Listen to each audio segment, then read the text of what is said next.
for this meeting of South Lanarkshire Council held on the 24th of May 2023. I see we have Councillors Allison, Anderson, Barker, Bradley, Brogan, Brown, Councillor Archie Buchanan, Councillor Matthew Buchanan, Councillor Kalikis, Councillor Carmichael, Councillor Chalmers, Councillor Clark, Councillor Convery, the Provost. I'm just going to check whether we have Councillor Corbett.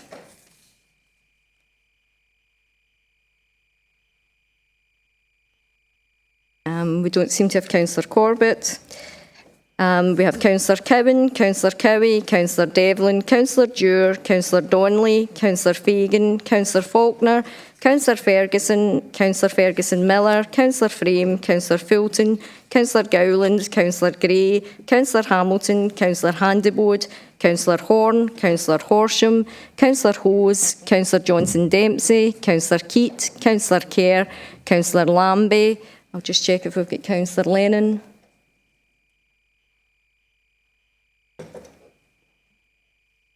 We don't seem to have Councillor Lennon. We have Councillor Lockhart, Councillor Logan, Councillor Loudon, Councillor Hugh MacDonald, Councillor Marsh. We have apologies from Councillor McAdam. We have Councillor McAllen, Councillor McClymont, Councillor McCreary, Councillor Leslie MacDonald, Councillor McDougall, Councillor McGeever, Councillor McLachlan, Councillor Nelson, Councillor Nugent, Councillor Ray, Councillor Razak, Councillor Robb, Councillor Ross, Councillor Scott, Councillor Shearer, Councillor Thompson, Councillor Toner, Councillor Walker and Councillor Watson. I'll hand now back to the Provost for today's business. Thank you. Could I ask if there are any declarations of interest? Okay, I see none indicated. There's one or two items of business that I'm going to mention at the beginning of the meeting, and colleagues, at last week's special council meeting we said our goodbyes to our outgoing Director of Education, Tony McDade. Well, today we say farewell to another council stalwart. After more than 32 years in government, this is the last full council that will be attended by our Head of Personnel, Kay McVeigh, before she retires. Kay actually started in Hamilton District Council in August 1990, before a spell with Clydesdale District Council, then joining South Lanarkshire on reorganisation in 1996. She rose through the ranks with a number of roles before she became Head of Personnel Services in October 2007. That means Kay is our longest serving Head of Service by some margin. She has seen several directors and chief executives come and go, and I'm sure she didn't have any hand in them coming and going, but she's seen a number of those, and I'm sure she has had good stories to tell about all of them. They've all had their own idiosyncrasies and personalities, and they've brought those to the job. She has been at the heart of employee issues both here and in her various national roles across Scotland. I believe retirement will mean spending a lot more time in France, Kay, so I would like to say, Kay, merci et bonne chance en France. Thank you.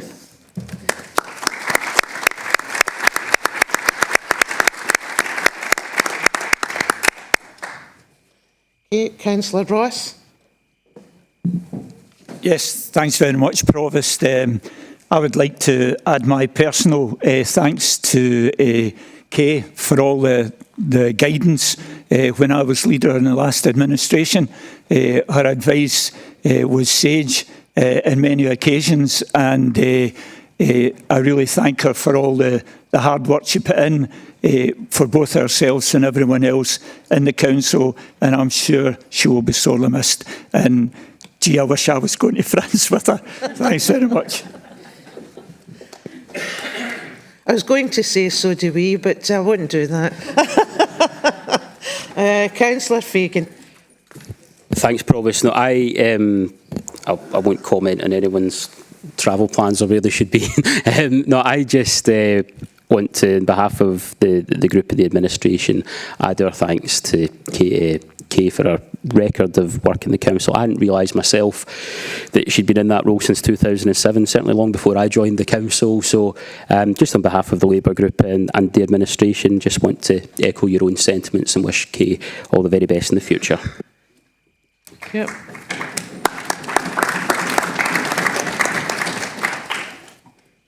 Okay, there are 2 items of urgent business at the beginning of the meeting, and I've agreed to take 1 or 2 items at the end of the meeting. So the first item I would like to come to this morning would be the item that Councillor Fagan wishes to raise. Councillor Fagan.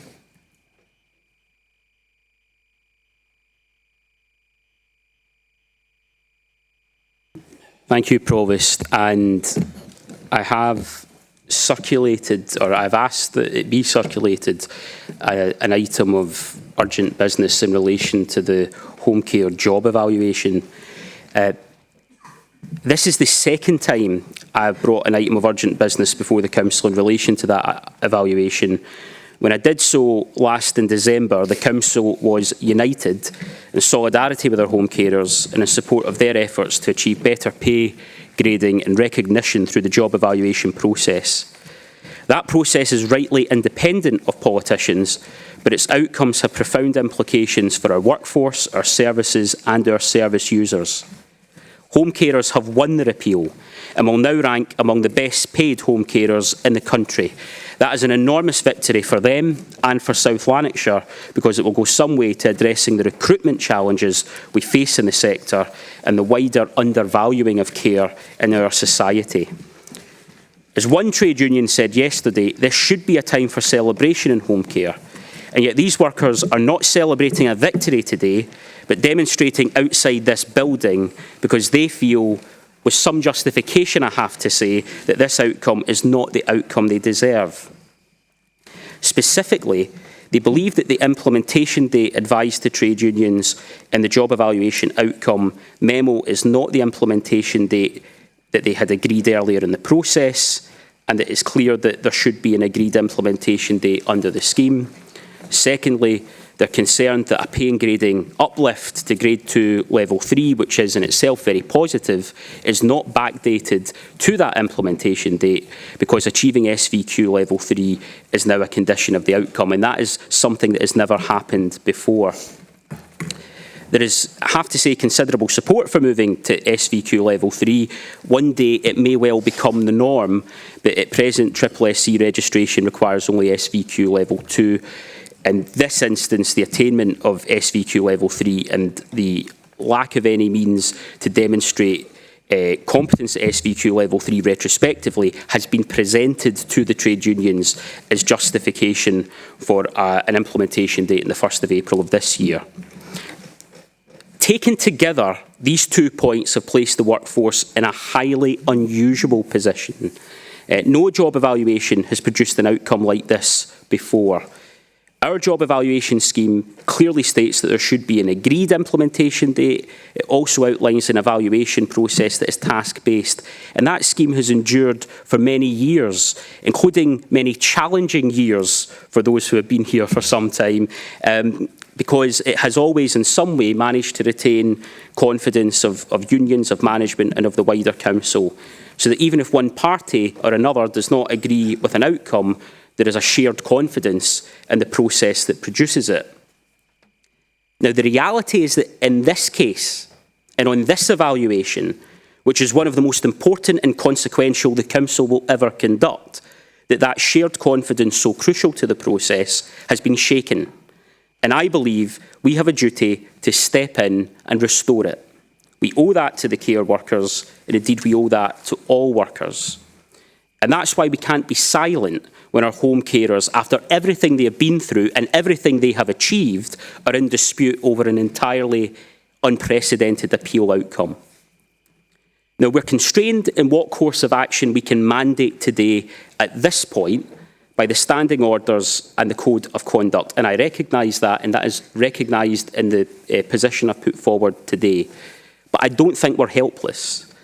And that's why I'm asking the Council to join me in acknowledging the profound concerns that there are about this income, not the positive movement in the grade, but the implementation date, the condition that SVQ Level 3 be achieved, and the consequent impact on backdating. And it's why I'm therefore asking the Director of Finance and Corporate Resources to immediately review that outcome and to work with our joint unions to resolve this issue once and for all. The Council must not defend an outcome in which it does not have confidence, and the administration will not defend an outcome in which we do not have confidence. And for the avoidance of doubt, the position communicated yesterday by the Council is not the position of the administration.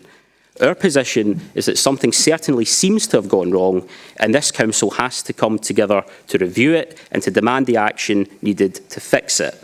Our home carers have gone above and beyond. They have proven through this process that they deserve better, and they need to see today, as they did back in December, that this Council is united and on their side. Thank you.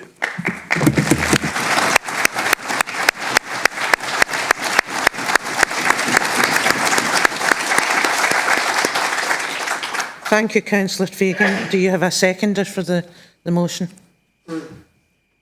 Yes, Provost. I'm very happy to second Joe's motion.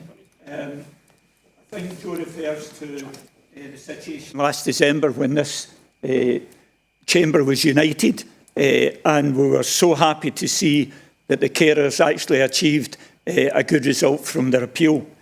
It was a surprise yesterday when councillors received letters from the union stating exactly their position in this, and it can only be that we have a review as quickly as possible to try and resolve this matter.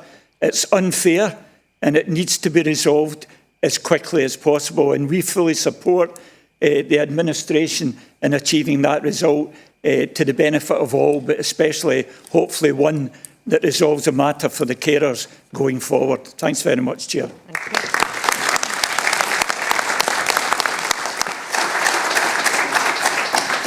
Councillor Jerry Convery. Thanks very much, Chair. I've heard Joe and I've heard John. I'd like to add two other items to the motion. And if you bear with me, I'll read them out. That this Council considers the implementation date of the 1st of April 2023 advised to the trade unions on the 19th of May 2023, and the condition that the home carers work towards SVQ Level 3 qualification within a reasonable time frame to be inconsistent with the job evaluation scheme and not a legitimate component of the home carer Stage 2 appeal outcome. The other item I want to put onto the motion, that in order to protect the integrity of the job evaluation scheme and maintain good industrial relations, the Director of Finance and Corporate Resources arranged for the new grade outcome to be backdated to the agreed implementation date of the 1st of October 2020. And the reason I'm putting that forward is quite simple. It's all good, all fun and well. We clap people for the job they've done during COVID, and we do this and we do that. These people have been a pawn in politics in Scotland for far too long. They deserve their grade, they deserve the back money, and I'm moving it. We add this to the motion. Thank you.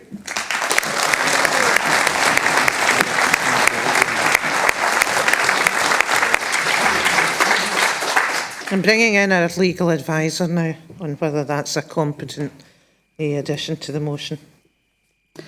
I'm afraid that would not be a competent addition to the motion.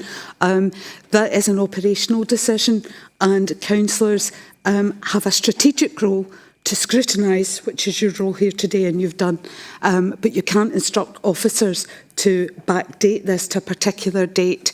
The review, if the review finds something different, that would be brought back to council, but you can't instruct us to go back then because you'd be in breach of the councillor's code of conduct.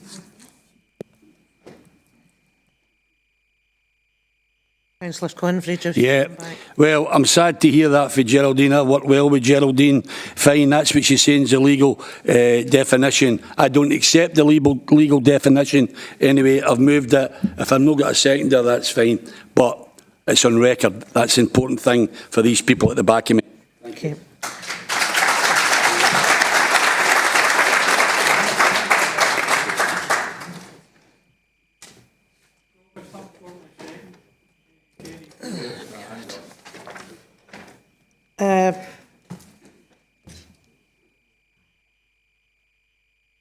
Councillor Provost, I'll formally second Jerry's motion. I think it's totally inappropriate not to proceed the way that he's suggesting, that our workers have been out in a limb, they worked through COVID, and I'm sure there's a way, rather than hide behind procedures, to do it if we really wanted to do it.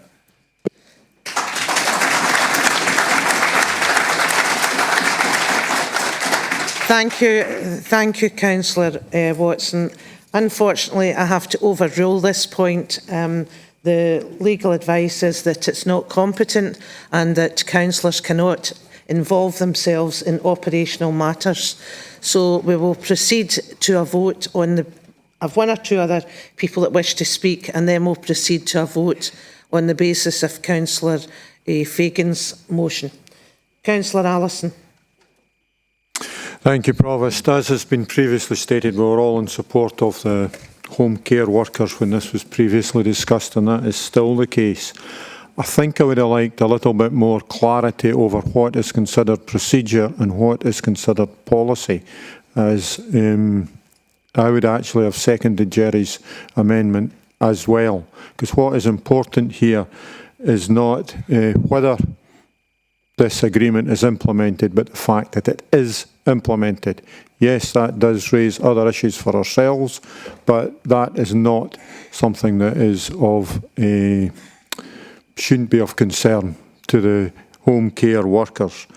Another part of this is perhaps getting into more of the detail, as this will be partly to do with IJB. How will this be funded between the two bodies? Is it entirely a council issue, or is it entirely an IJB or a mixture? And secondly, this has been ongoing, as you said, since, well, before this administration was in place. Was there any funding put aside to finance what might have been the outcome of this, or was it just left hanging?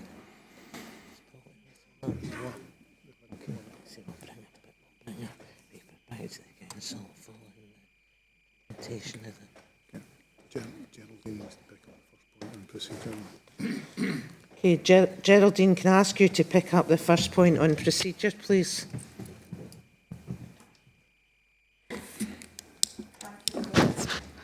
The procedural, we can't go into the detail of this today because there is a dispute which has been lodged, two disputes that have been lodged, and that has still to be resolved.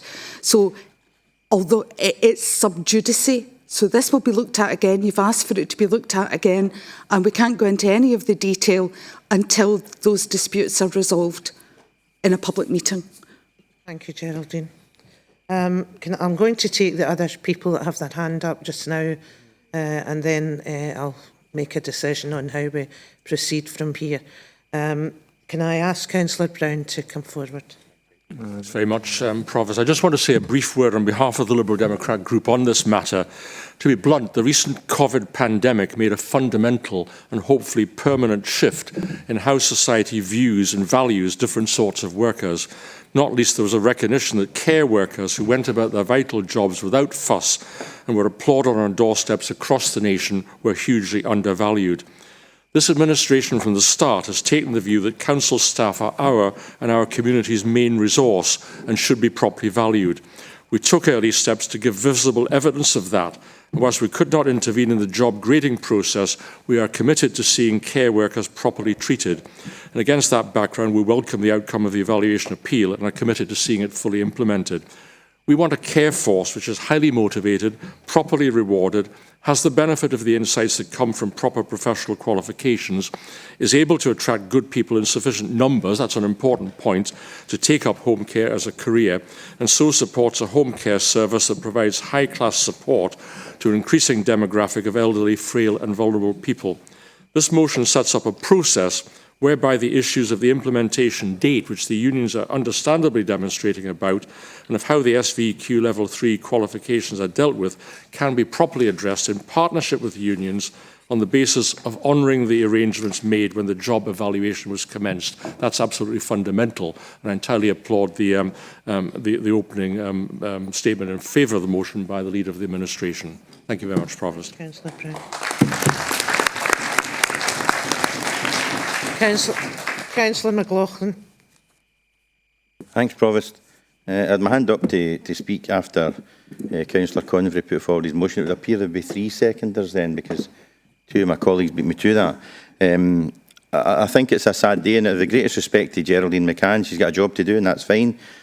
But people elect councillors and politicians to run their councils and their parliaments and so on, and I don't accept that officials can hide behind some protection that politicians cannot direct officials to carry out a role that we think is right on behalf of our constituents. I've been speaking to some of the people up the back of the room today, outside, and they're sitting in the back just now, and they've looked after my mum, my mother-in-law, and they're currently looking after a member of my family. And as far as the SVQ3 is concerned, at the moment, I can see that medical care is being provided to this member of my family. And if it's right that SVQ3 should be in place for people to carry out that role, why were they carrying out that role in the first place? Does that mean that they weren't qualified to be carrying out their job as it's deemed to be property of SVQ3 to carry it out just now? Could somebody answer that question for me, please? Councillor McLaughlin, in this meeting, we're not in a position as councillors to criticise our officers and the steps that they have taken. I believe that they've taken the steps they have in genuine good faith. We are asking them through the motion to go back and work with our union colleagues and to reconsider and relook at the decisions that have been reached to reach a favourable and agreeable outcome to all. We work constantly with our officers, and they do a fantastic job for us. And I personally do not like to see us in a public forum, in a public meeting, with any point of criticism towards them. I don't think that's good for good councillors or council officer relationships, and I would encourage anyone else that wishes to speak to make sure that they are not criticising our officers. Everyone is genuinely working at their best ability to resolve this matter, and I think we need to hold fire and see what the outcome of that's going to be. Thank you for your comments, though, but yes, you most certainly can. My sincerest apologies if it looked as though I was criticising officers. I said at the start, the greatest respect to Geraldine McCann. She does a fantastic job, and she's reading off the guidance and the rules. It's not her fault. I'm just stating the fact that I think that it's wrong that the council cannot carry out the wishes of the administration, the people elected to represent the constituents. I think that's wrong, but that's no criticism of the officials. They've got to deal with the rules as they stand. But my question still stands: why is it appropriate to have SVQ3 now when, in fact, the job has been being carried out for such a long period of time without that qualification? Why is it deemed necessary now when the job hasn't actually changed, what the carers are carrying out hasn't actually changed? I would really like an answer to that question, Chair. And it's no criticism of any staff members, it's a genuine question. Thanks.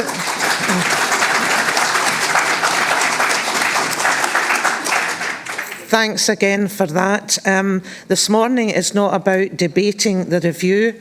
This morning is about the councillors asking the council officials to go back and relook at the situation. And that may well come up as an item that's been relooked at, but we have to leave that to that happens. I'm going to take Councillor Razak. Thank you, Chair. I'll be very quick. During COVID, I think the care staff worked over and above for everything they did. They looked after the patients and they went out when everybody else stayed in. They got applause for it, but applause doesn't pay the bills. At the end of the day, that doesn't. And I'm disappointed about the outcome. After everything's been settled, could this be come back to us? Because I've got a couple of concerning questions, and one of them is that we knew this was coming and that it has only been put aside for this, and if not, why not? And the other thing was, the other question I have is that the consultation, was there any consultation done for this grade 2 level 3? If there isn't, why not? Thank you. Yeah. We note your comments, and that will be something that we will come back to in a future debate. Councillor Allison, you wish to come back in? Yes, it was partly in the question that Mo asked, Councillor Razak asked there just now, because I asked two other questions when I spoke, but only got answered to one. So basically, who will be liable for this funding? And as Councillor Razak has indicated, I would like to know if any funding was put in place to cover this in the past. Yeah. I'm going to ask our Director, Paul Manning, to come in. All right, thanks, Provost. Thanks, Councillor Allison, for the question.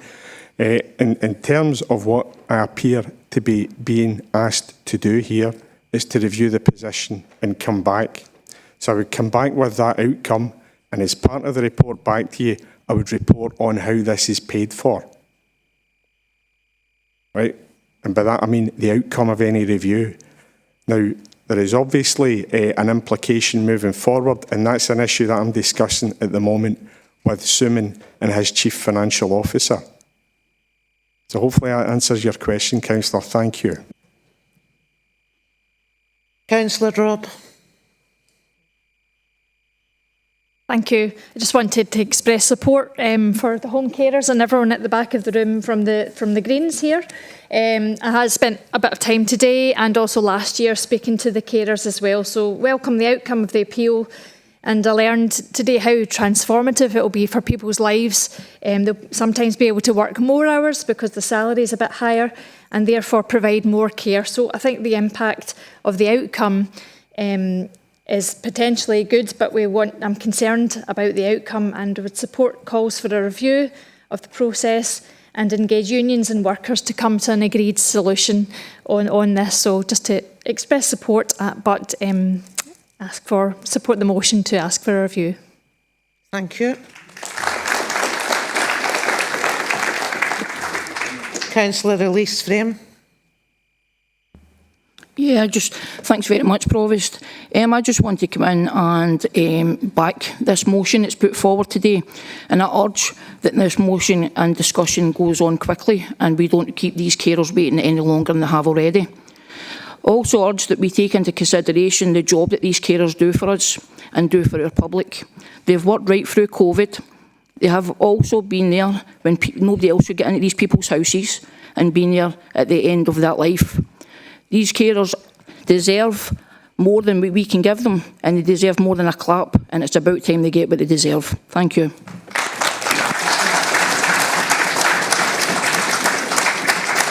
Okay, I'm going to take two final points and then we'll take a decision on the motion. Alan Faulkner. Thanks, Provost. It's just 2 points I'd like to raise. I'm very concerned that it's going to officials, because I think officials are out of touch what the actual home carers do. If you look at the recent advertisement they've done for recruiting, where would a home carer get into a house, saying to the elderly lady, "I'll see you at lunchtime." They then had another home carer who was a taxi driver for 15 years, saying to the old guy, "Okay, I like to leave a smile on their face," and they showing what they actually do in the job. The other thing was, in this very chamber, and I hear all the support for the home carers, and up to a month ago I had a self-interest in that, but if we look at the pandemic, In this very chamber, twice I asked what was being done for the carers after the shielding was lifted and every old body got their sons, daughters and grandwains visiting them. We put home carers in to visit them. When asked the question what protection had, the Chief Executive, it's a matter of record, said that we provided PPE and social distance. I've worked 20 years in social care, and how you can social distance when you're changing an incontinence garment or doing personal care doesn't work. Thank you.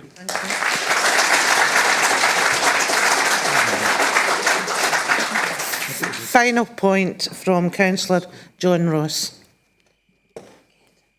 Thanks very much, Provost. I would like to ask that even though we accept that Jerry Convery's amendment isn't competent, can it be noted that the Chamber is in agreement that this is a course of action we would like to see?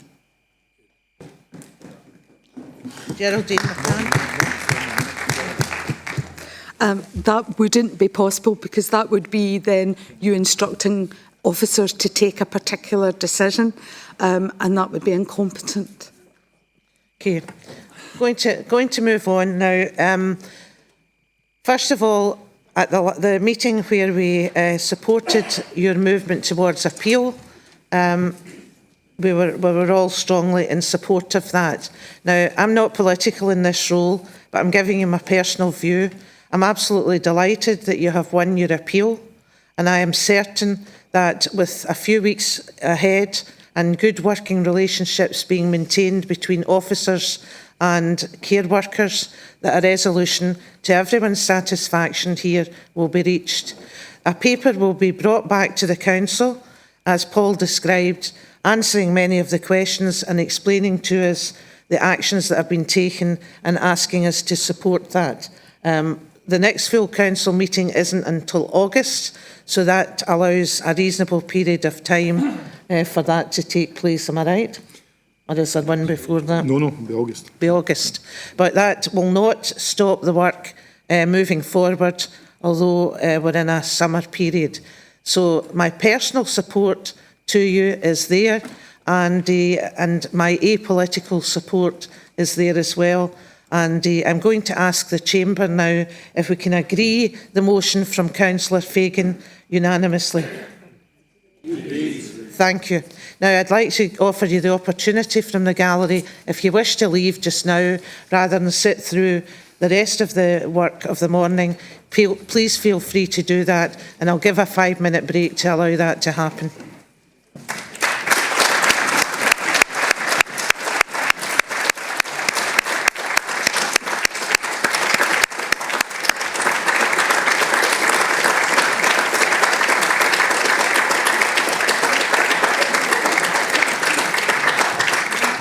Neatly thrown officers under the bus, wasn't it?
to the meeting, please. Order for the Provost. Thank you. Welcome. Okay, I'm moving on now to the next item under urgent business. This has been intimated to me arising from the recommendations made by the Executive Committee relating to concession scheme pricing for South Lanarkshire leisure and culture. I'm minded to accept the item subject to the agreement by the Council to suspend standing orders to allow it to be considered, as it's caught in the 6 months rule. I'm going to ask you if we're going to have to take a vote on whether you're content and happy for us to suspend the standing orders to follow up the recommendation of the Executive Committee to bring this item to the next full Council meeting, which is this one. And we require 42.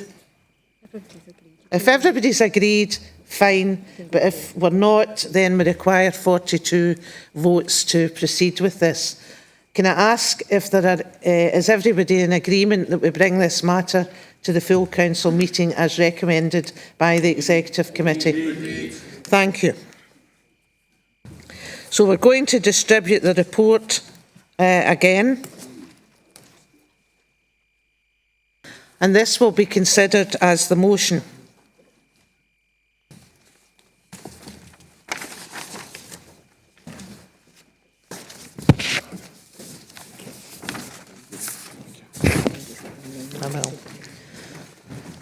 You've seen this report before, and I'm going to ask if there are any amendments to this motion this morning. Okay. Do you have a seconder? Provost, I have a seconder, Councillor Loudon. Okay. Would you like to share your amendment with us? And do you have a paper copy to distribute? I think it's... Susan's got it. Yep.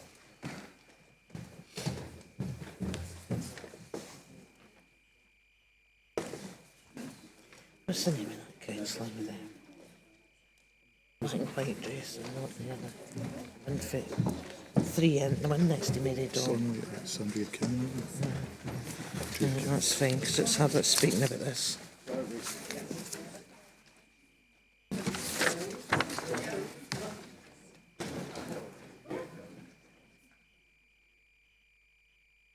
Okay, a couple of minutes just to read the amendment.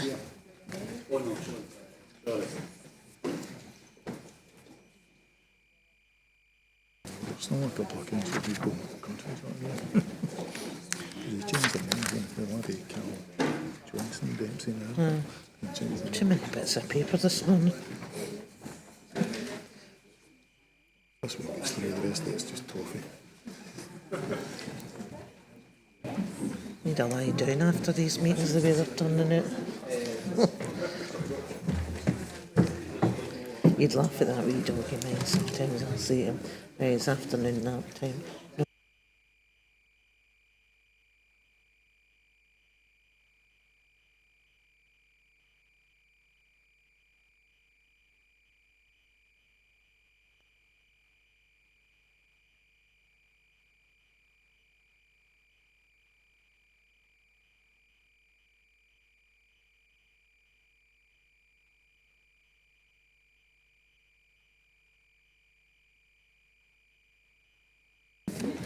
Okay, can I bring the meeting back to order? Councillor Ross, would you like to share with us your amendment?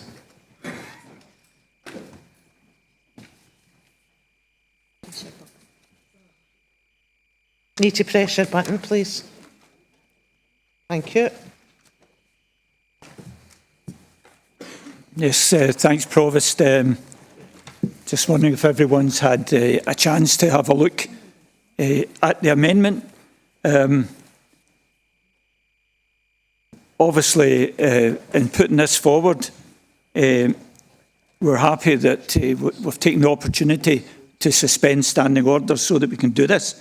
Our amendment is we delete point 1 or bullet point 1 and it reads Council agrees to reverse the recommendations approved at the special council meeting held on the 22nd of February, which were as follows. And I don't presume to read everything as everybody here can read. Also delete bullet point 2 and insert the writing that's there as well.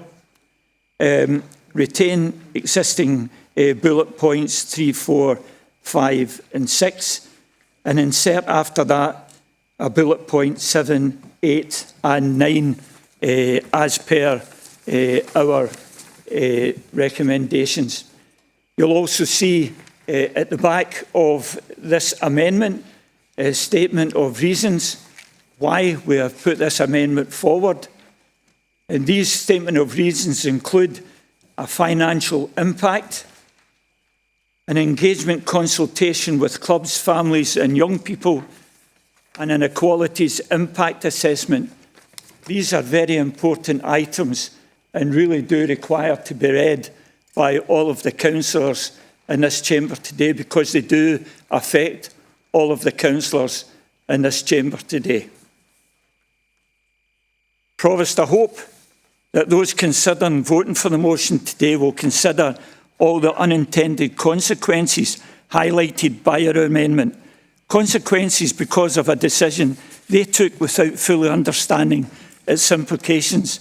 And rather than admit to that, they brought forward a motion that has even more unintended consequences. Only last week, when the SNP had called a special council meeting to discuss this very subject and needed a 2/3 majority to vote to allow the discussion to take place, this same administration, along with their Tory friends, refused to let that happen and voted against an open and transparent discussion. However, unlike this administration, we value the chance to engage with our communities in an open and transparent way, and have voted to allow the suspension of standing orders today so that this matter can be fully discussed. The motion does nothing in real terms to solve the very problems faced by our grassroots sporting organisations, but merely kicks the problems down the road, with clubs, teams and their members still having to take on board these concession reductions in full. And this motion has only been cobbled together to try and let this administration save face. Had they taken the time to fully examine its effect, or even to engage locally, they would have learned of its likely impact, with some clubs facing increases of 114% in charges, threatening the very sustainability of grassroots sport and activities across South Lanarkshire. As we said at the time, this was avoidable and predictable.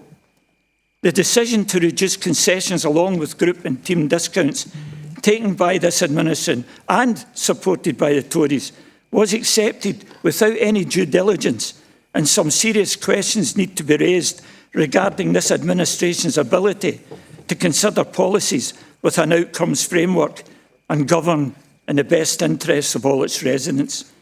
Quite astonishing, really, after promising so much in the respective election manifestos and given the impression they understood the importance of sporting activity to the health and mental well-being of our residents. Their arrogance in imposing a reduction in concessions at a time over an extended period will do nothing to ease the anxiety felt by literally hundreds of club members, organisations, parents and children in South Lanarkshire affected by those changes. The administration's motion goes on to mention further positive engagement with teams and clubs, yet the feedback we are receiving is that many have received no contact whatsoever, and the lack of promised consultation has caused real anger and frustration, resulting in protests and a petition with more than 8,000 signatures. We all have a duty to promote sport and activity for the many benefits it brings. But what planet was this administration on when they thought, during the worst cost of living crisis in decades, it would be the right time to reduce concessions along with group and club discounts? Perhaps, as one local resident said, they're tuned to the moon. They deserve a red card for the way they have handled this whole issue. Today, the council has an opportunity to put our children, young people and elderly citizens first by supporting our amendment, and I hope they take this opportunity. Thanks. Thank you, Councillor Ross. There are a number of people wishing to speak, but I'm going to move directly to Geraldine McCann, our legal officer. Thank you, Provost. I'd like to refer to paragraph 9 on page 1 of the amendment, which relates to policy and impact assessments. And again, page 2, number 2, engagement consultation with clubs, and page 3, equality impact assessments. My understanding is that it's a concession scheme, it's not a policy. It's a concession scheme, and as such, any consultation on the scheme would be carried out by SLLC, not by the council. Any engagement on that would be carried out by SLLC, and as it's not a policy, an equality impact assessment would not be necessary. There may be other assessments that may be necessary, but that would be for SLLC to determine. So it's just to flag that up, Provost. Okay, thank you. Okay, I'm come to Councillor Robert Brown. Oh, sorry, can you press again, Robert? Thanks. Thank you very much, Provost. And I think that was a very helpful clarification by Geraldine, if I may say so, because fundamental to this debate has been the division between the Council and the Independent Leisure Trust. And that's really the background to this. I make no bones about it. I think there have been some deficiencies in the way that the contact was originally handled. But the suspension of standing orders this morning was necessary to enable the recommendations of the Executive Committee to be endorsed and approved by the Council. And that follows the report and the meeting of the Leisure Trust Board itself last week. And I think there's some kind of like relationship issues there that lie behind some of the problems that we've actually had on this particular matter. The core problem is, however, and I'm actually quite astonished at John Ross's what planet is the administration online. I have to ask, what planet is the SNP opposition on? Because we are in unprecedented times financially, and a lot of this issue goes back to the way in which the funding settlement from the Scottish Government has come to this council. We've had record surges in energy prices, which affect every family, every home, and unfortunately every council as well. Things would be far more manageable if the Scottish Government over the last decade had shared the increase in its budget with local government proportionately, but it did not do so. A real terms increase for them of 4% became for us a real terms decrease of 9%. And we faced all this at the February budget when the Council accepted the Leisure Trust proposal to reduce the under-16 discount from 75% to 50%, in line with the position in other council areas, as one of a number of measures to bridge the Leisure Trust's £4 million gap. Now, this administration also provided the Trust with increased revenue support of £1.5 million to help it handle these transactions and these transitions together, with a 1% increase on council tax to fund a capital programme of £13 million of necessary work in Leisure Trust facilities. And in passing, let me mention that the SNP opposition felt that they could get by with a smaller council tax increase, a gap of £3 million in the accounts and no capital budget. They've got a blooming cheek in coming before the council this morning with what they're saying today. Let me turn specifically to the clubs. And as you know, a pause was put on implementation of the changes until June to enable engagement with the clubs. That was quite right. I've met myself with a number of clubs. I've attended the 2 consultation events. No one wants to see the discounted changes, which have helped clubs over the years, be reduced, but the core problem was the short notice and the one-off nature of the change. The proposals which come from the Executive Committee and have been agreed by the Trust phase the changes over a period, and I believe that's a reasonable outcome in the circumstances which should today be endorsed by the Council. There are lessons to be learned as well, as I touched on at the beginning. The Trust must become more transparent. It must publish its papers and minutes, just as the Council and the IJB do. Why on earth this was allowed to lapse under the supervision of the last administration, I fail to understand. I helped as an MSP to pass the Freedom of Information Act 20 years ago odd, and transparent publication schemes are now the norm for all public bodies. How we have a situation where this was allowed to lapse in the trust, I don't know, but it needs to be corrected. And finally, there's a strong message for the Scottish Government as well. Release the consequentials from the UK Swimming Pool Fund and do it now. Give councils a guaranteed share of the Scottish budget and do it now. Help us support swimming clubs and football clubs and all the other local sports clubs who provide life-enhancing opportunities for the young people across South Lanarkshire. Provost, we saw in the last item the increasing financial pressures on this council from the long overdue pay evaluation for care workers, just a number of major financial pressures. These proposals for the under-16 discounts are undoubtedly unwelcome, but they will, I believe, be of considerable help to the club in terms of the changes, along with the other advice and support resulting from the workshops. And I urge the Council to approve them, provide clarity and certainty to our much-valued clubs. This is the real world we're living in, not the fantasy, magic money world of the SNP opposition.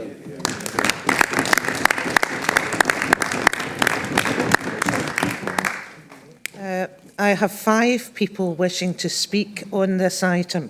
It's 11 o'clock and I am going to take a 5-minute BSL user break to comply with their agreement with them, and then we will hear from the other people that wish to speak.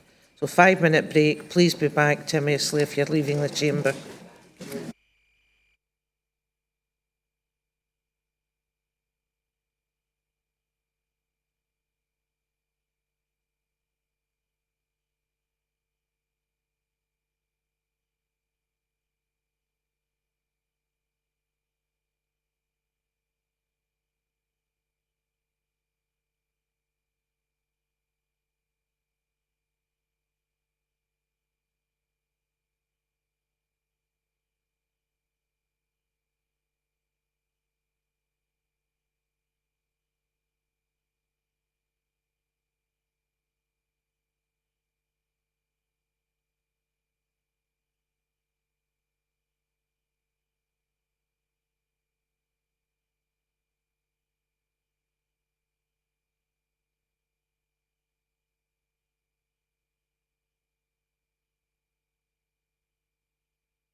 Bring the meeting back to order, please. Take your seats.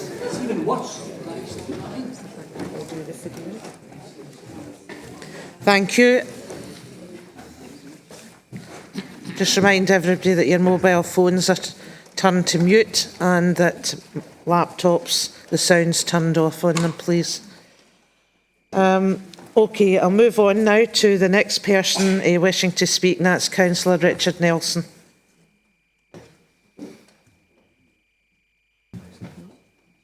Thank you, Chair. I don't have my wingman. He seems to have disappeared. So I'm let off the leash, should we say. Well, he's on his way back. I don't have much to say. I was actually most of what I was going to say. There he's there. Most of what I was going to say actually was covered by Councillor Brown. I think you're right, Robert, in that the South Lanarkshire Leisure and Culture, we need more transparency. We need to see more coming from them, especially given there will be outcomes coming for the tribunal case, etc. And we certainly need to know that position of where we actually sit within this council. But going back to the actual amendment from Councillor Ross, it's good that we actually do have some friends in the council. And going forward, I think if we get proper funding from the Scottish Government and if the SNP group stops slating everyone and actually work constructively with us, as we did when you were in administration, then certainly we could probably get more work done and a better outcome for everyone. But working on your own and then coming in and just slating everybody in here just for a political gain is not something that I or myself or the Conservative group will take too kindly to, and we will support what has been put forward by the administration.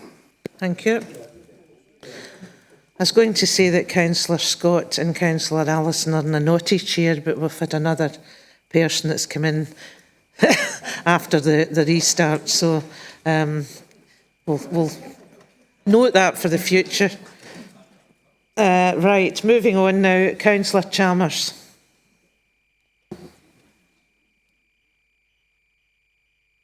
It's just actually to respond to Geraldine's points.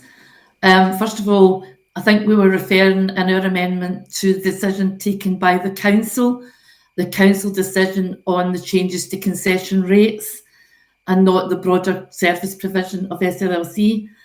And secondly, I've sent this on to you as an email, Geraldine too, but referring to the Equality and Human Rights Commission's guidance, they provide a note on terminology, and I'll just quote it. This guidance uses the term policy as shorthand for any activity of your organisation. Therefore, policy should be understood broadly to embrace the full range of your policies, provisions, criteria, functions, practices and activities, including the delivery of services, essentially everything you do. I hope that clarifies where we're coming from in terms of the how set out in our amendment today. Thank you.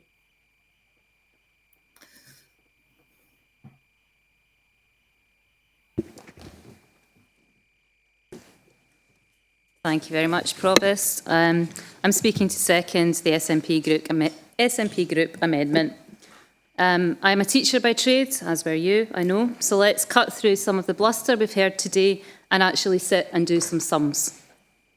Let's take a full pitch in my ward as an example. Single hour, £74.90. 75% concession rate brought that down to £18.72. That's our starting point, so remember that number. The cut passed in February, plus the uplift, brings that to around £40. That's a 114% price rise. Even the administration, finally, seem to have conceded that that's a nonsensical ask of clubs and teams. Their first proposal that we've got here today, 66.7% discount for 10 months. Same pitch, same figures, add the uplift, that's over £26, a rise of 40%. Then, next bit, for 58.33% discount. Same figures, same uplift, over £33. That's a 78% rise to cost for clubs in 10 short months. And then boom, the next stage, full 114%. And as they warn, that uplift, which I've included at 7%, could could be far higher. It says that in their paper. Members of this administration sat here last week with straight faces, and they told the Chamber that this staging would be better than clubs might have expected. Have they sat and done their sums? Can they look at their clubs, teams, volunteers, young people, their constituents in the eye and honestly say that an 80% rise in costs in less than a year is fair, proportionate and sustainable? Last week they spoke in Chamber as if the consultation was over. It's not even over today. Councillor Brown has just said 2 consultations have happened. Check your maths, Councillor. There's still 1 meeting to go. Where are the results? Why have our constituents struggled to even find out about these meetings? It was a sham, and the administration know it. One administration councillor wrote in a report for a community council last night, the introduction of the charge had subsequently been suspended by SLLC at the request of the council administration, pending consultation with affected groups. That is the first time I have actually seen that line in black and white with my own eyes. That member will presumably sit in here and vote down the line today. Your consultation isn't even finished, and you have the cheek to ask us all to make a decision. You have silenced the voices of clubs and teams in official documents. They started this campaign, and I have enormous respect for every single person who has been involved. You have not listened to them, and it's disgusting to pretend otherwise. Either one of 2 things is happening here today. The administration have not got their pencils and their calculators out, and they have not done these sums that I've presented. Or they have. They know exactly what they're doing. They think an 80% price rise in 10 months is acceptable, and they're not even pretending anymore to listen to grassroots sport. This is crunch time. Look at the maths and get behind your constituents who are crying out for your support. Thank you, Provost.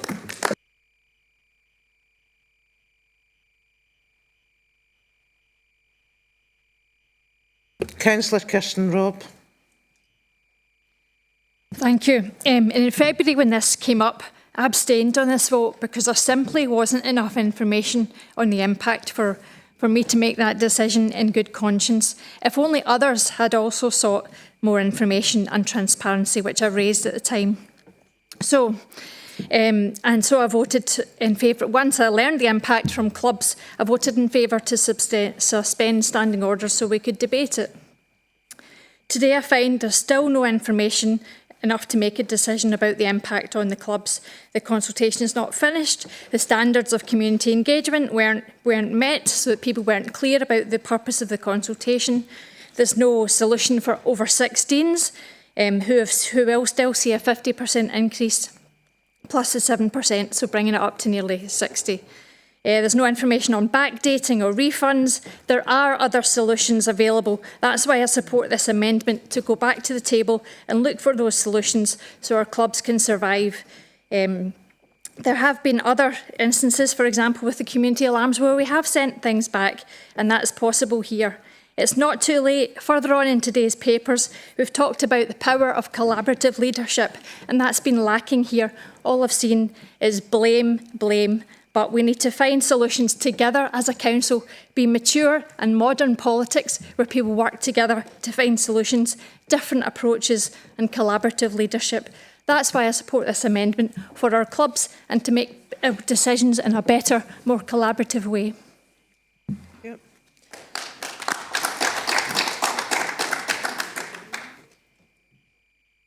Councillor Ross-Clark. Thank you, Provost. It's a similar contribution to what I made last week. Still haven't had my questions answered. We've heard about how it was too short notice, but I say again, why on earth did they vote for it in the first place if it was this bad for clubs? Surely they should have known the impacts. Either they didn't know what they were voting for, which is the case because I've had it admitted by councillors, or they thought it would go through just fine. I was speaking to one of the clubs in South Lanarkshire and they showed me a letter they'd sent out to parents. Actually, we were able to send it out, I think, a few weeks after the initial decision by full council, saying that they'll need to put their monthly membership fees up to £50 a month just to break even. That was with the concession cuts coming in, and the other parties voted for that. It was on their papers. They knew that was going to happen. Either that or they didn't read their papers.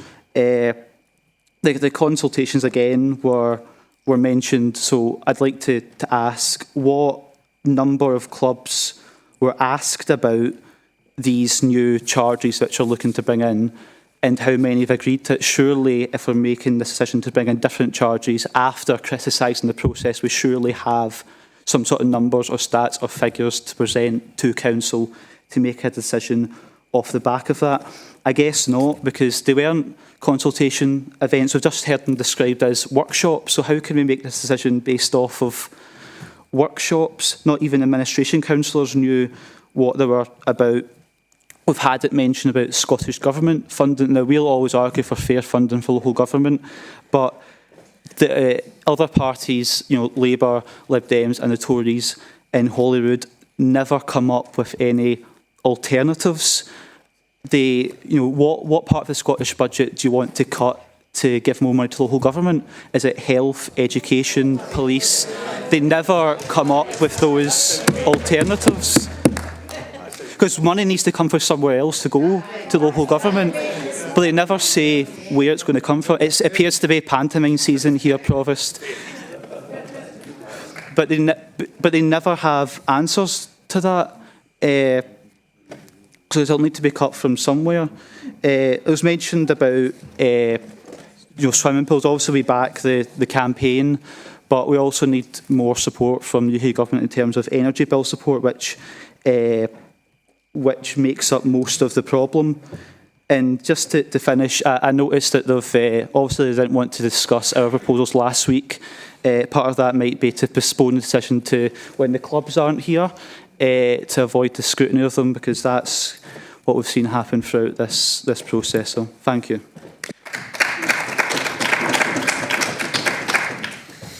Thank you. The meeting's live recorded, so any clubs that wish to look at it are able to do that on the live stream on YouTube. Councillor Allison. Thank you, Provost. Politics battering back and forward here, but the bottom line is budgets, to be quite honest. What would the Leisure Trust have done if they had not implemented this? And remember, it does not affect every single organisation. There are many youth organisations that pay the full adult rate. I've lost, in my ward alone, 3 halls because the Leisure Trust had not the funding to continue to open them. Many other councillors will have similar issues in their wards. If they had not found ways of raising income, these closures would probably have to have been extended. So what we're hearing today is that this reduction in the grant, if you like, is more important than having any facilities in some of our constituencies. And I cannot agree, and you cannot agree to that.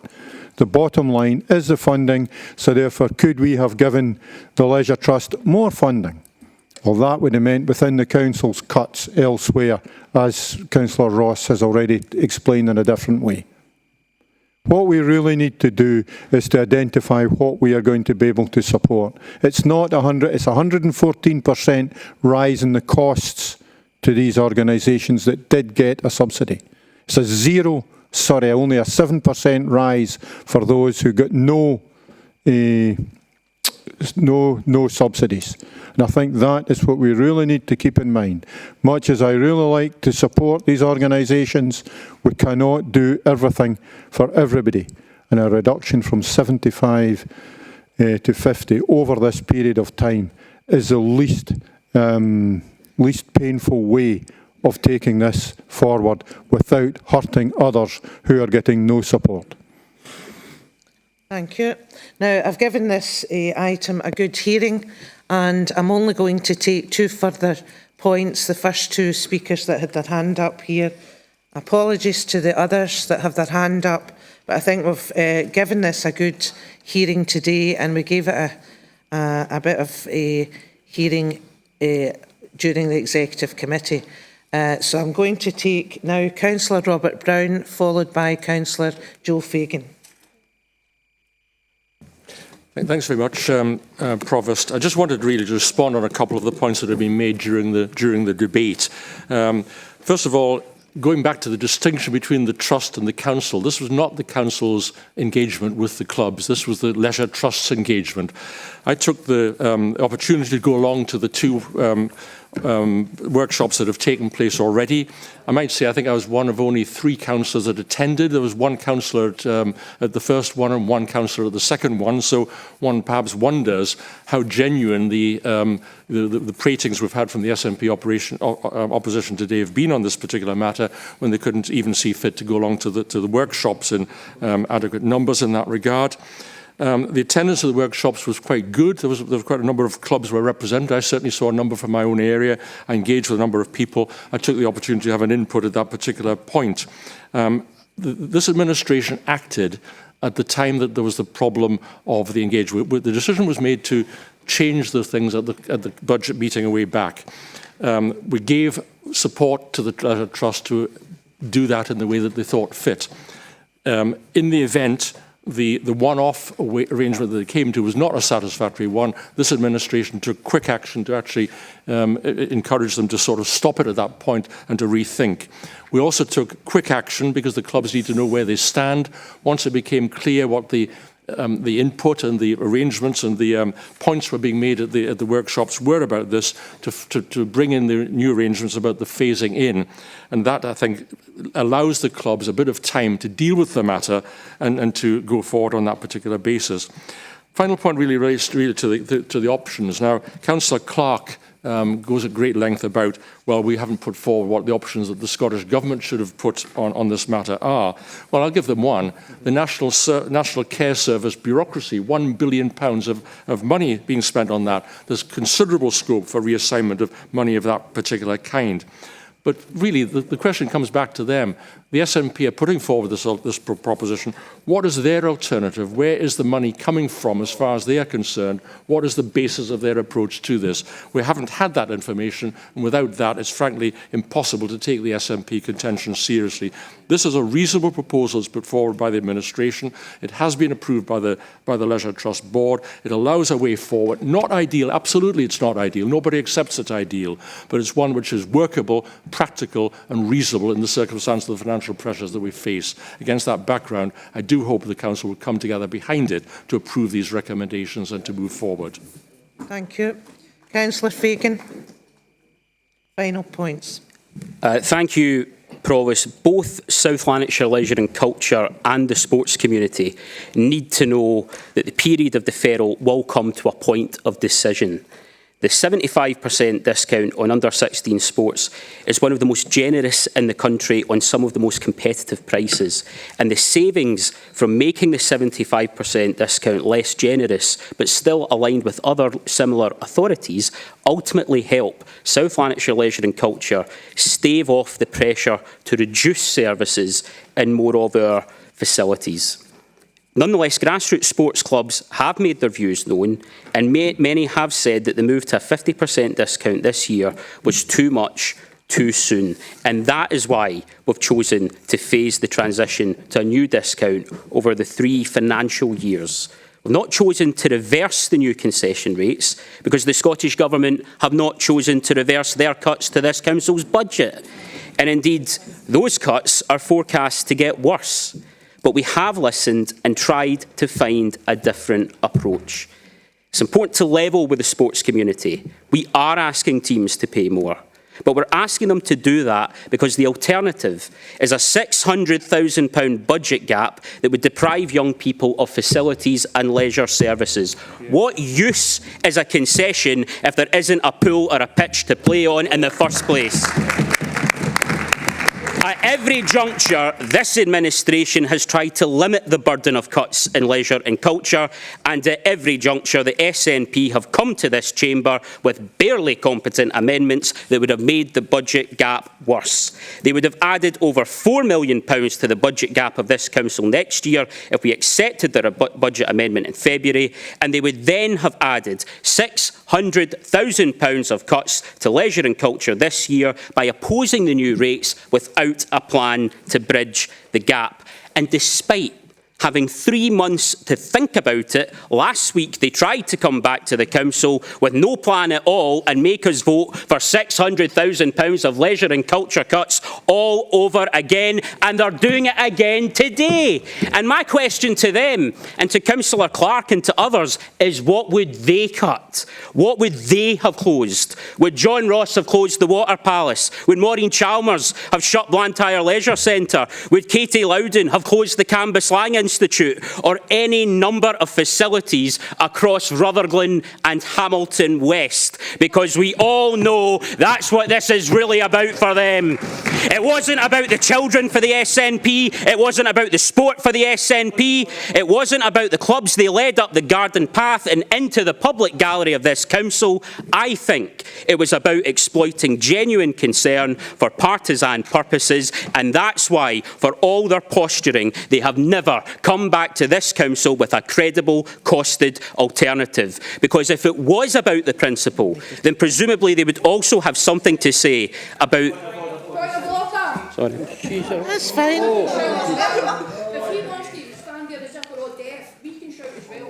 You are required to press your button to speak.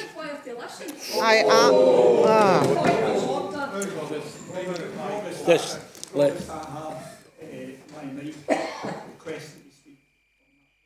Okay. So you're going to speak in the point of order? Right. Councillor Ross.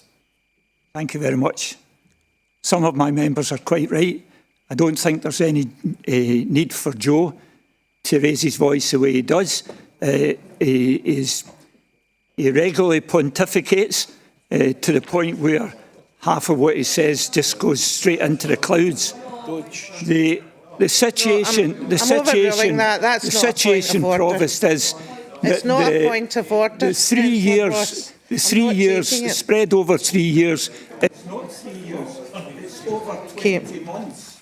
I'm not taking it as a point of order, Councillor Ross. People are allowed to use their voice in whichever way they wish.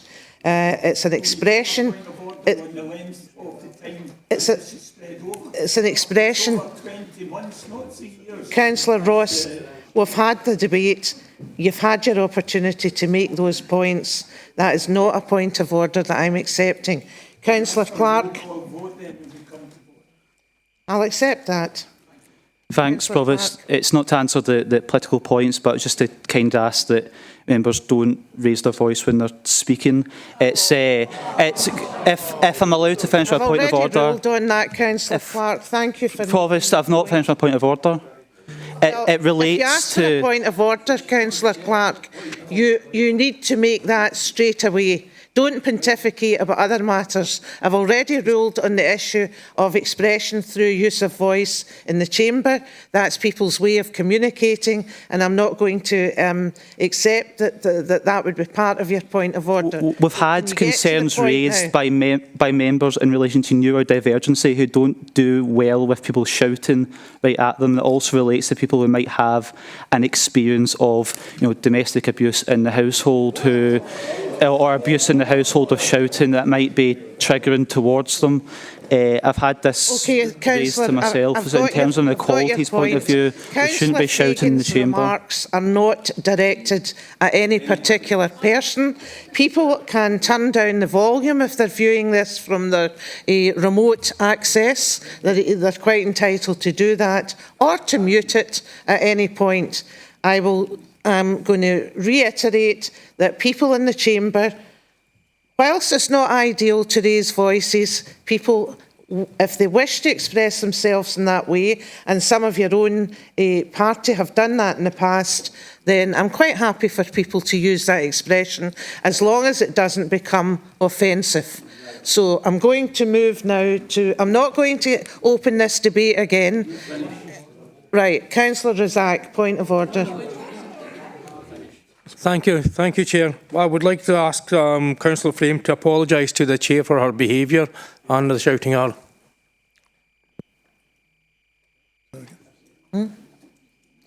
Could you give me that again, please?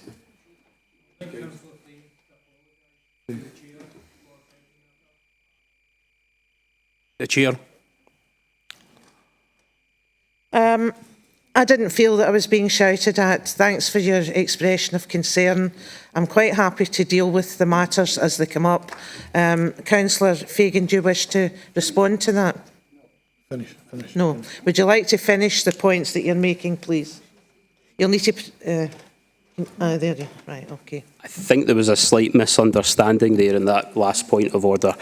And I will project, but I will turn down the volume to use a phrase that you have used. So let me say this quietly then, and let me say this clearly.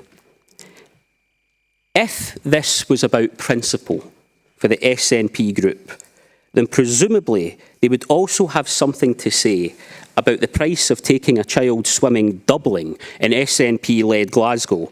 And for the maths teachers in the room, that's an increase of 100%. The reality is that all local authorities and all leisure providers face intense financial pressure. The SNP government is cutting council funding worse than the Tories, and we are seeing utilities rise by up to 200%. We have difficult choices to make. We cannot do everything, but we will listen to the community and do what we can. The last people we will listen to are the apologists for Scotland's own brand austerity in the SNP. And we will take forward our own plans to help make South Lanarkshire leisure and culture more sustainable. £1.5 million in transitional support, a £13 million transformation fund, ward-based asset reviews, a new commissioning plan and a clear direction to make South Lanarkshire leisure and culture more transparent. That's the way forward. It isn't going to be easy, but it's going to be honest. And if anyone in this council believes that we need to do more, then join this administration in demanding the fair and restorative budget settlements that make it possible. Because while they'd have us fight each other forever over low politics, we are fighting for a higher principle. We're making the moral case for fair funding for our communities, we're taking the fight national, and we're going to keep fighting until we win.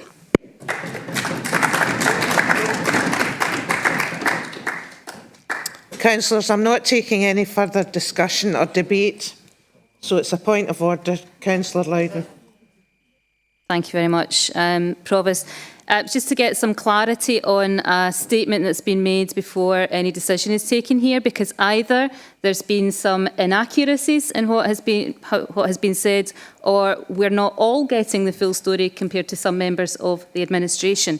Councillor Brown, when he was summing up, said that the plans which appear in here for the staging were approved by the SLLC board. Now, is this the case? Do they have approval from the SLLC board? How does he know this, if so, and why has this not been shared with anybody else? Okay, I'm going to ask David to provide clarity on that matter.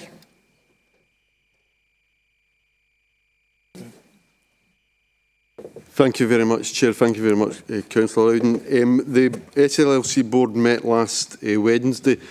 The proposals that were brought forward by administration to the executive committee were relayed to the SLLC board, and the board were informed that this meeting was happening today, and that it would be for the council to make that decision. So that's where that stands at the moment. Thank you.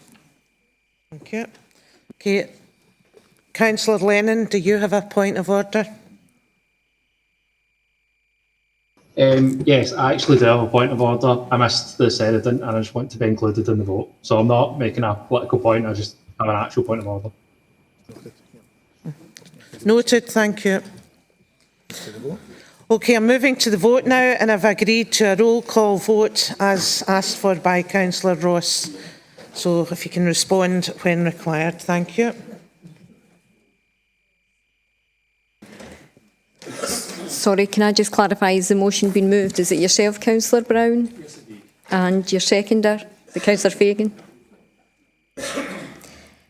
And the amendment, as circulated, is moved by Councillor Ross and seconded by Councillor Loudon. When I read out your name, could you please indicate whether you wish to vote for the motion or the amendment? Councillor Allison? Motion. Councillor Anderson? Amendment. Councillor Barker? Motion. Councillor Bradley?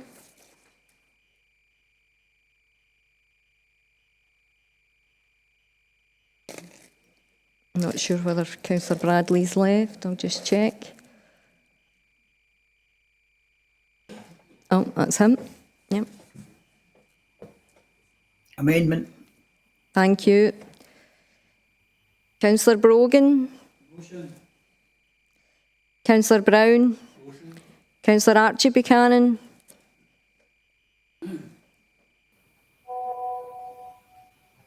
Councillor Buchanan? Councillor Archie Buchanan. Oh, that's him. Back. Amendment. Thank you. Councillor Matthew Buchanan. Councillor Kalikis. Amendment. Thank you. Councillor Carmichael. Councillor Chalmers.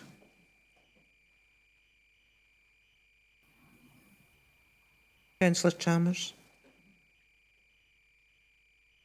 Can you press again, Councillor Chalmers? Amendment. Thank you. Councillor Clark. Councillor Convery. Motion. Provost. Motion. Councillor Corbett. Motion. Thank you. Councillor Cowan. Councillor Cowie. Councillor Devlin. Councillor Dewar. Thank you. Councillor Donnelly. Councillor Fagan. Motion. Councillor Faulkner. Motion. Councillor Ferguson.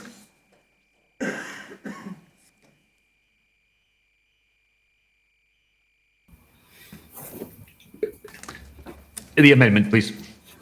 Thank you. Councillor Ferguson Miller. Amendment, please. Thank you. Councillor Frame. Councillor Fulton.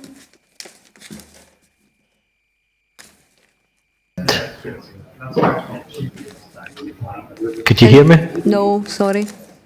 Amendment. Thank you. Councillor Gowland. Thank you. Councillor Gray.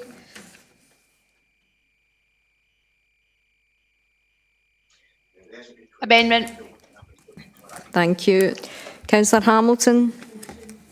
Councillor Handybode. Councillor Horn.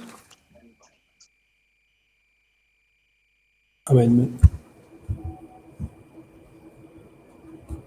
Amendment. Thank you. Councillor Horsham. Councillor Hose. Councillor Johnson Dempsey.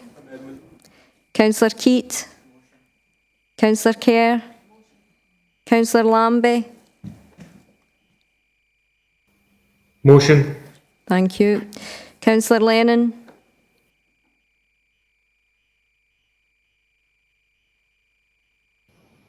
Motion. Thank you. Councillor Lockhart.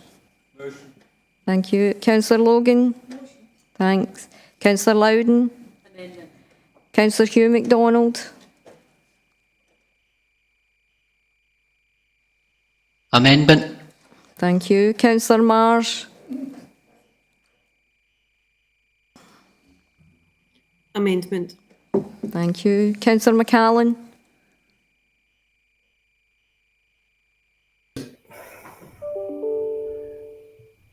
Amendment. Thank you. Councillor McClymont. Councillor McCreary. Motion. Councillor Leslie MacDonald. Councillor McDougall.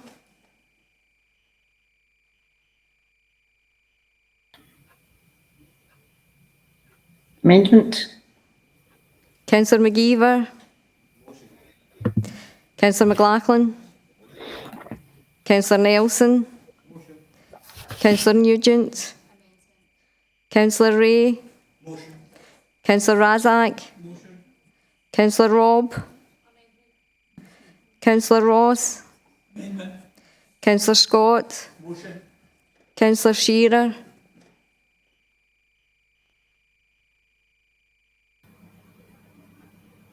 Amendment. Thank you. Councillor Thompson? Motion. Councillor Toner? Councillor Walker? Councillor Watson?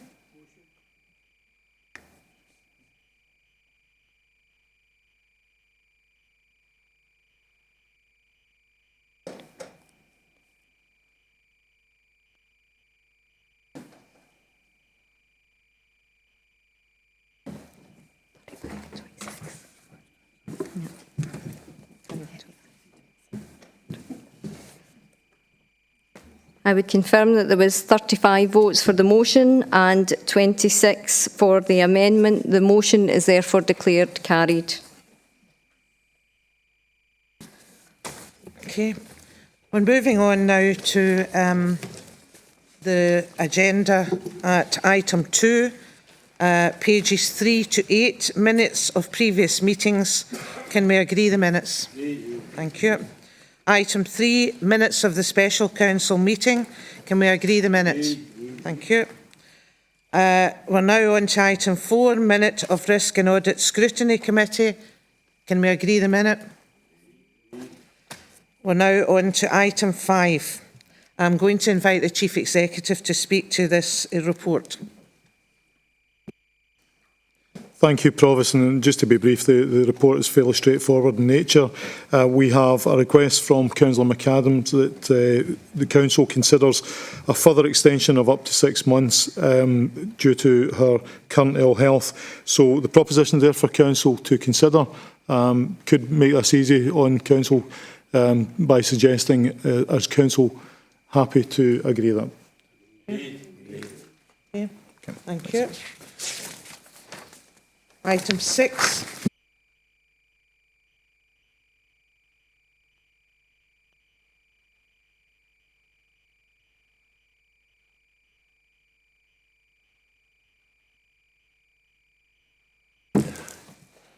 Thank you very much, Provost. And can I move the motion in my name? And can I start, if I may, by thanking Councillor Elise Frame for working with me on the motion. I might say it was a great relationship. She didn't shout at me or anything like that. It was really worked very well. But as often, I think the joint, the joint result is better than our individual efforts. And I think that's an important point. This is an important issue. It's both in health terms and as regards the effect on the environment. And I very much hope the Council will give its unanimous backing to the motion. I can claim a direct link between a meeting I had with the anti-smoking group ASH some years ago, the proposal to ban smoking in public places in the Scottish Liberal Democrat manifesto at the time, its inclusion in the partnership agreement and the subsequent legislation. And that legislation has, with other initiatives, led to significant success in reducing substantially smoking rates in Scotland, but as always, other issues emerge. One of the tools to help people stop smoking is by moving on to e-cigarettes or vapes, and a whole industry has grown up around that. Part of that growth, I'm bound to say, has been a deliberate and deplorable project to attract young people to vape. So you can get strawberry-flavoured vapes, cherry-flavoured vapes, lemon vape juices, dessert vapes, and many more. I think you can actually get rhubarb and custard ones even. The outcome is that far from helping people to stop smoking, we now have a growing generation of young people, including school children, many of whom have never smoked, who are into vaping. That would be fine were it not that vaping, whilst less harmful than tobacco, is still harmful to health. Without labouring the point, a quick Google tells you that vaping can lead to throat and mouth irritation, headache, cough and feeling sick, asthma, scarring of the lungs, organ damage, addiction because they contain nicotine, and a potential for moving on to cigarettes. The link to cancer remains a possibility, if not yet proven. And in short, instead of being a route out of damaging nicotine products, vapes can be damaging in themselves and a stepping stone up to cigarettes. Do we really want a situation where 1 in 10 young people in S4 and rising, 14 and 15-year-olds, are regularly using vapes? I'm absolutely satisfied we do not. So much for the health of our young people. But vapes are increasingly available as DNVPs, one-use disposable vapes, particularly attractive to young people, but also with damaging environmental effects. The devices have a plastic or metal outer coating, various plastic bits inside, and more particularly a lithium battery. They're a huge step backwards from the refillable, rechargeable kind, and an unhelpful contribution to our litter problem, damaging to marine life, to wildlife and to the environment. But perhaps above all, they're effectively unrecyclable, with the lost lithium equating to 10 tonnes going to landfill or incinerators every year across the UK, enough to make batteries for 1,200 electric cars, and a product in which demand outstrips supply, exacerbated by the aggression on Ukraine, which has itself significant potential supply.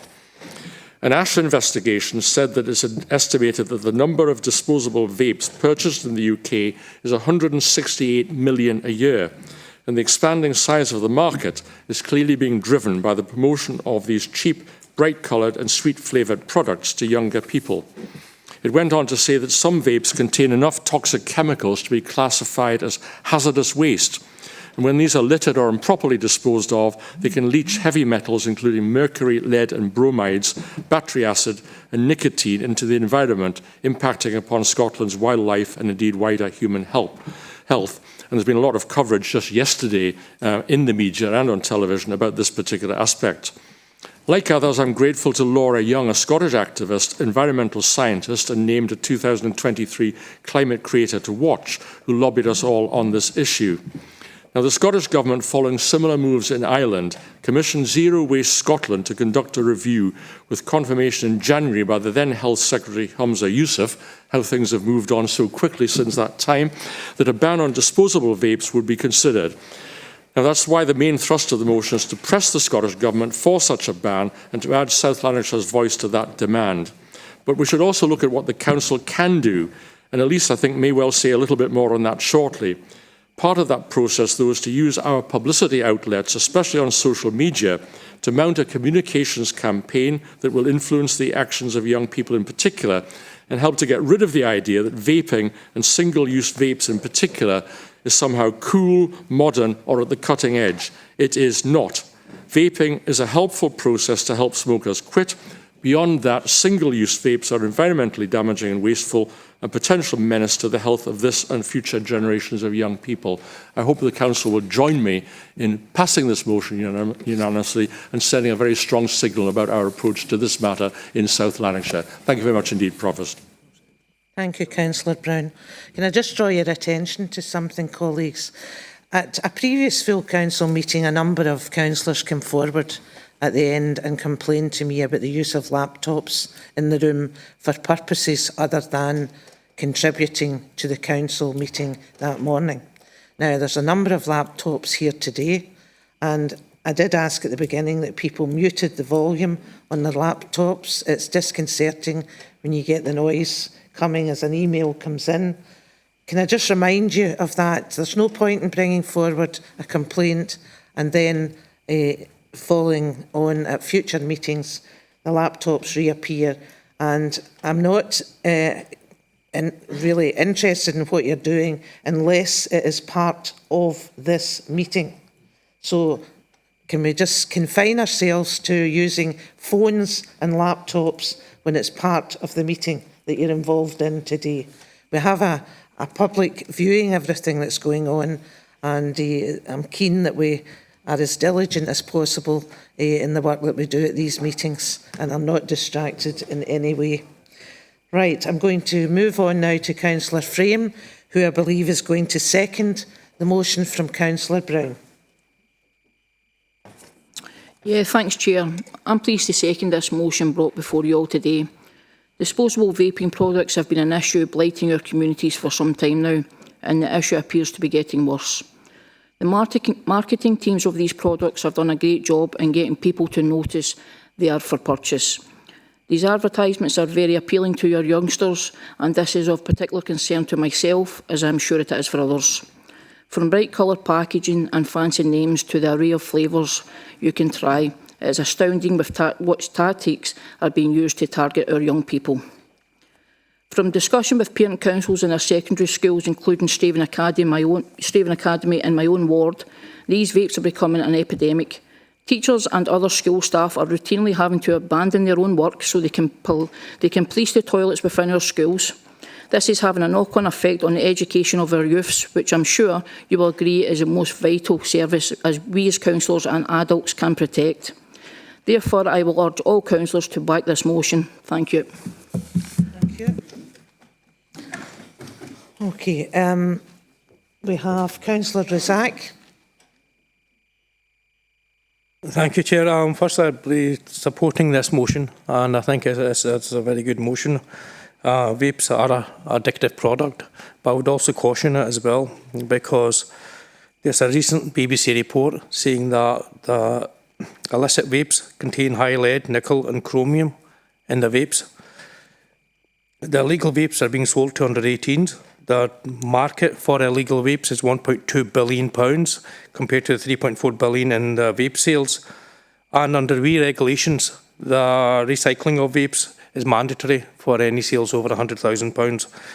The thing I would say about that is that the last thing we want to do is drive it underground and make it more available, and also the fact that the vapes are more harmful because we don't know what's in them. So that's a caution I would do.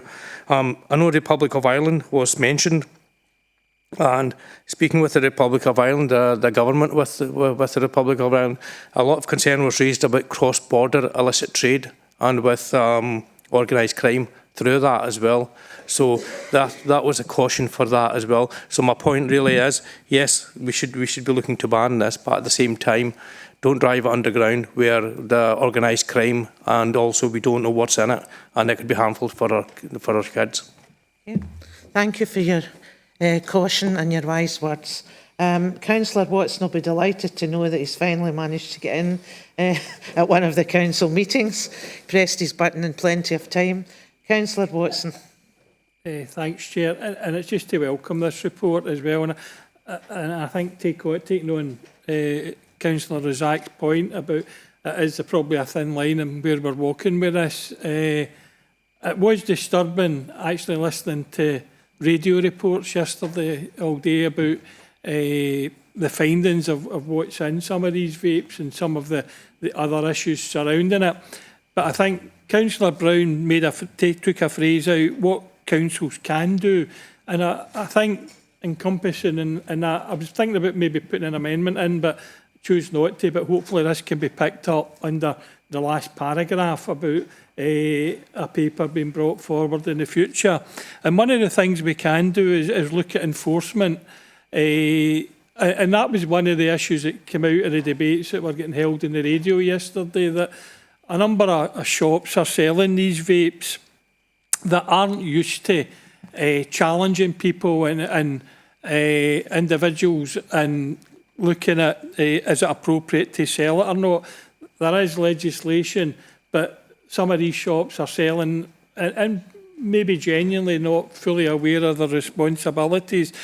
Like, just now, a shop selling alcohol would be aware of the legislation surround that and be careful that they weren't going to breach that. But some other shops, maybe just that aren't used to doing that, are now selling vapes, and is it appropriate or not? And are they doing it right? And I think that's where maybe our enforcement could be taking some action. So I'll leave it at that, and hopefully that can be encompassed into that paper that's getting brought forward in the future. Thanks, Chair. Thank you. Councillor Martin Hose.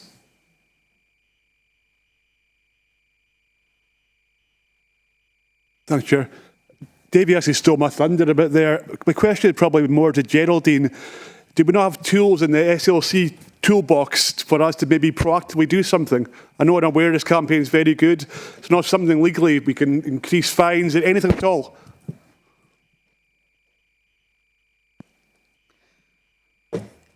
Similar to we do a lot of work with the police, as Councillor Watson has mentioned, with alcohol and other programmes where we go out, we do checks. That is something that we could perhaps discuss with the police going forward, our enforcement officers' trading standards as well, to look at a programme where we can look wider than alcohol and we can look at vaping, and cigarettes is also picked up as part of that, where they can challenge it if they're inappropriately displayed or they're being sold to underage people. So it's something that we could discuss and include in this paper, look into it. Could I ask Tom Little if you could comment on our current comms on this type of thing, or what potential there is in the future?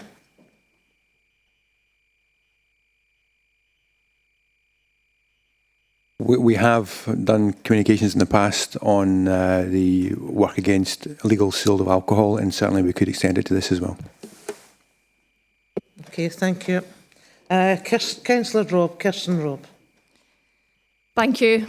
Promise that wasn't a secretary, but I actually have an amendment in that I wrote to Robert and Elise about last week, picking up the very points that yourselves have raised as well. So I don't know if you want to circulate, or will I just read it out? I think they've suggested they might accept Is it a large?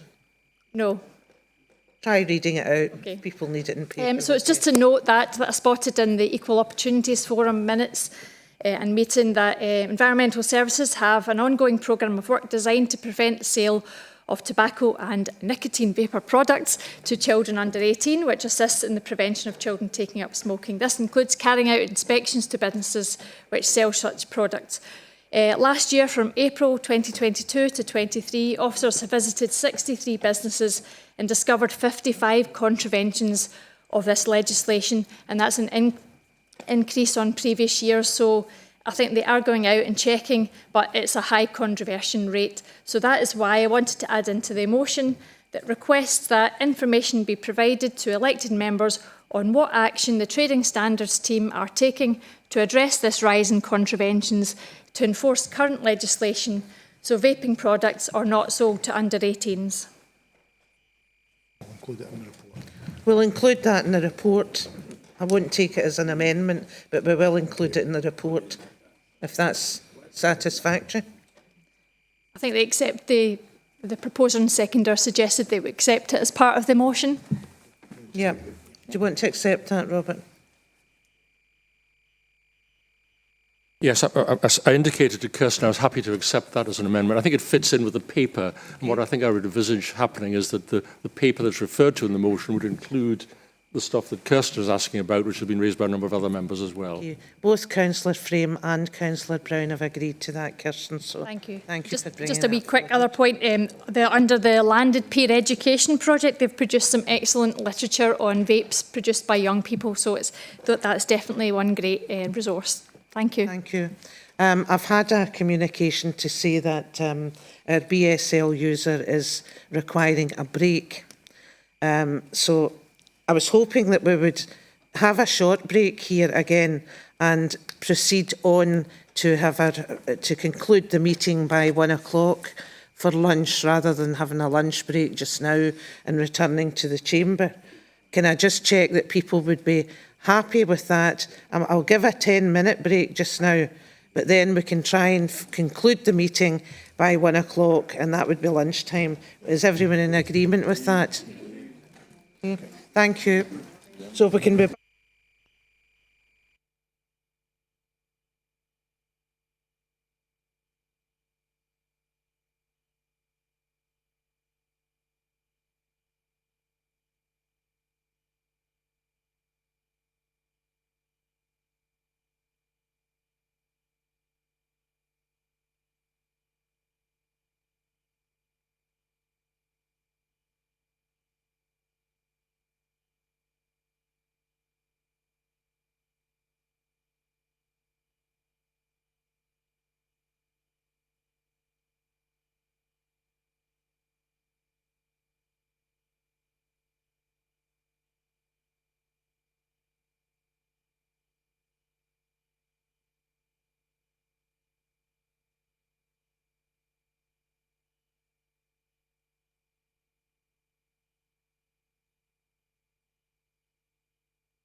Right, folks, can I bring the meeting back to order? Take your seats, please.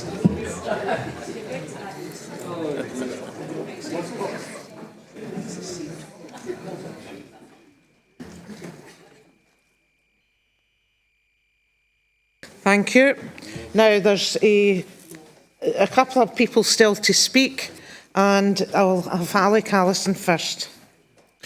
Thanks, Provost. Now it's my wingman that's disappeared.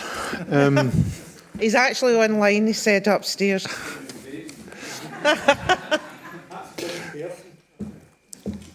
I'll not quite respond to that. I fully support the motion here, Provost. I'm just wondering if there's not something we could actually be doing ourselves rather than having to wait and write to other people. Is there any way that we in South Lanarkshire could perhaps treat these either all vapes or single-use vapes the same way as we do cigarettes in terms of how they are presented to the public? Cigarettes are now all behind a blank metal sheet, and therefore there is not the problems that we've been associating with vaping, with the different colours attracting younger children, etc.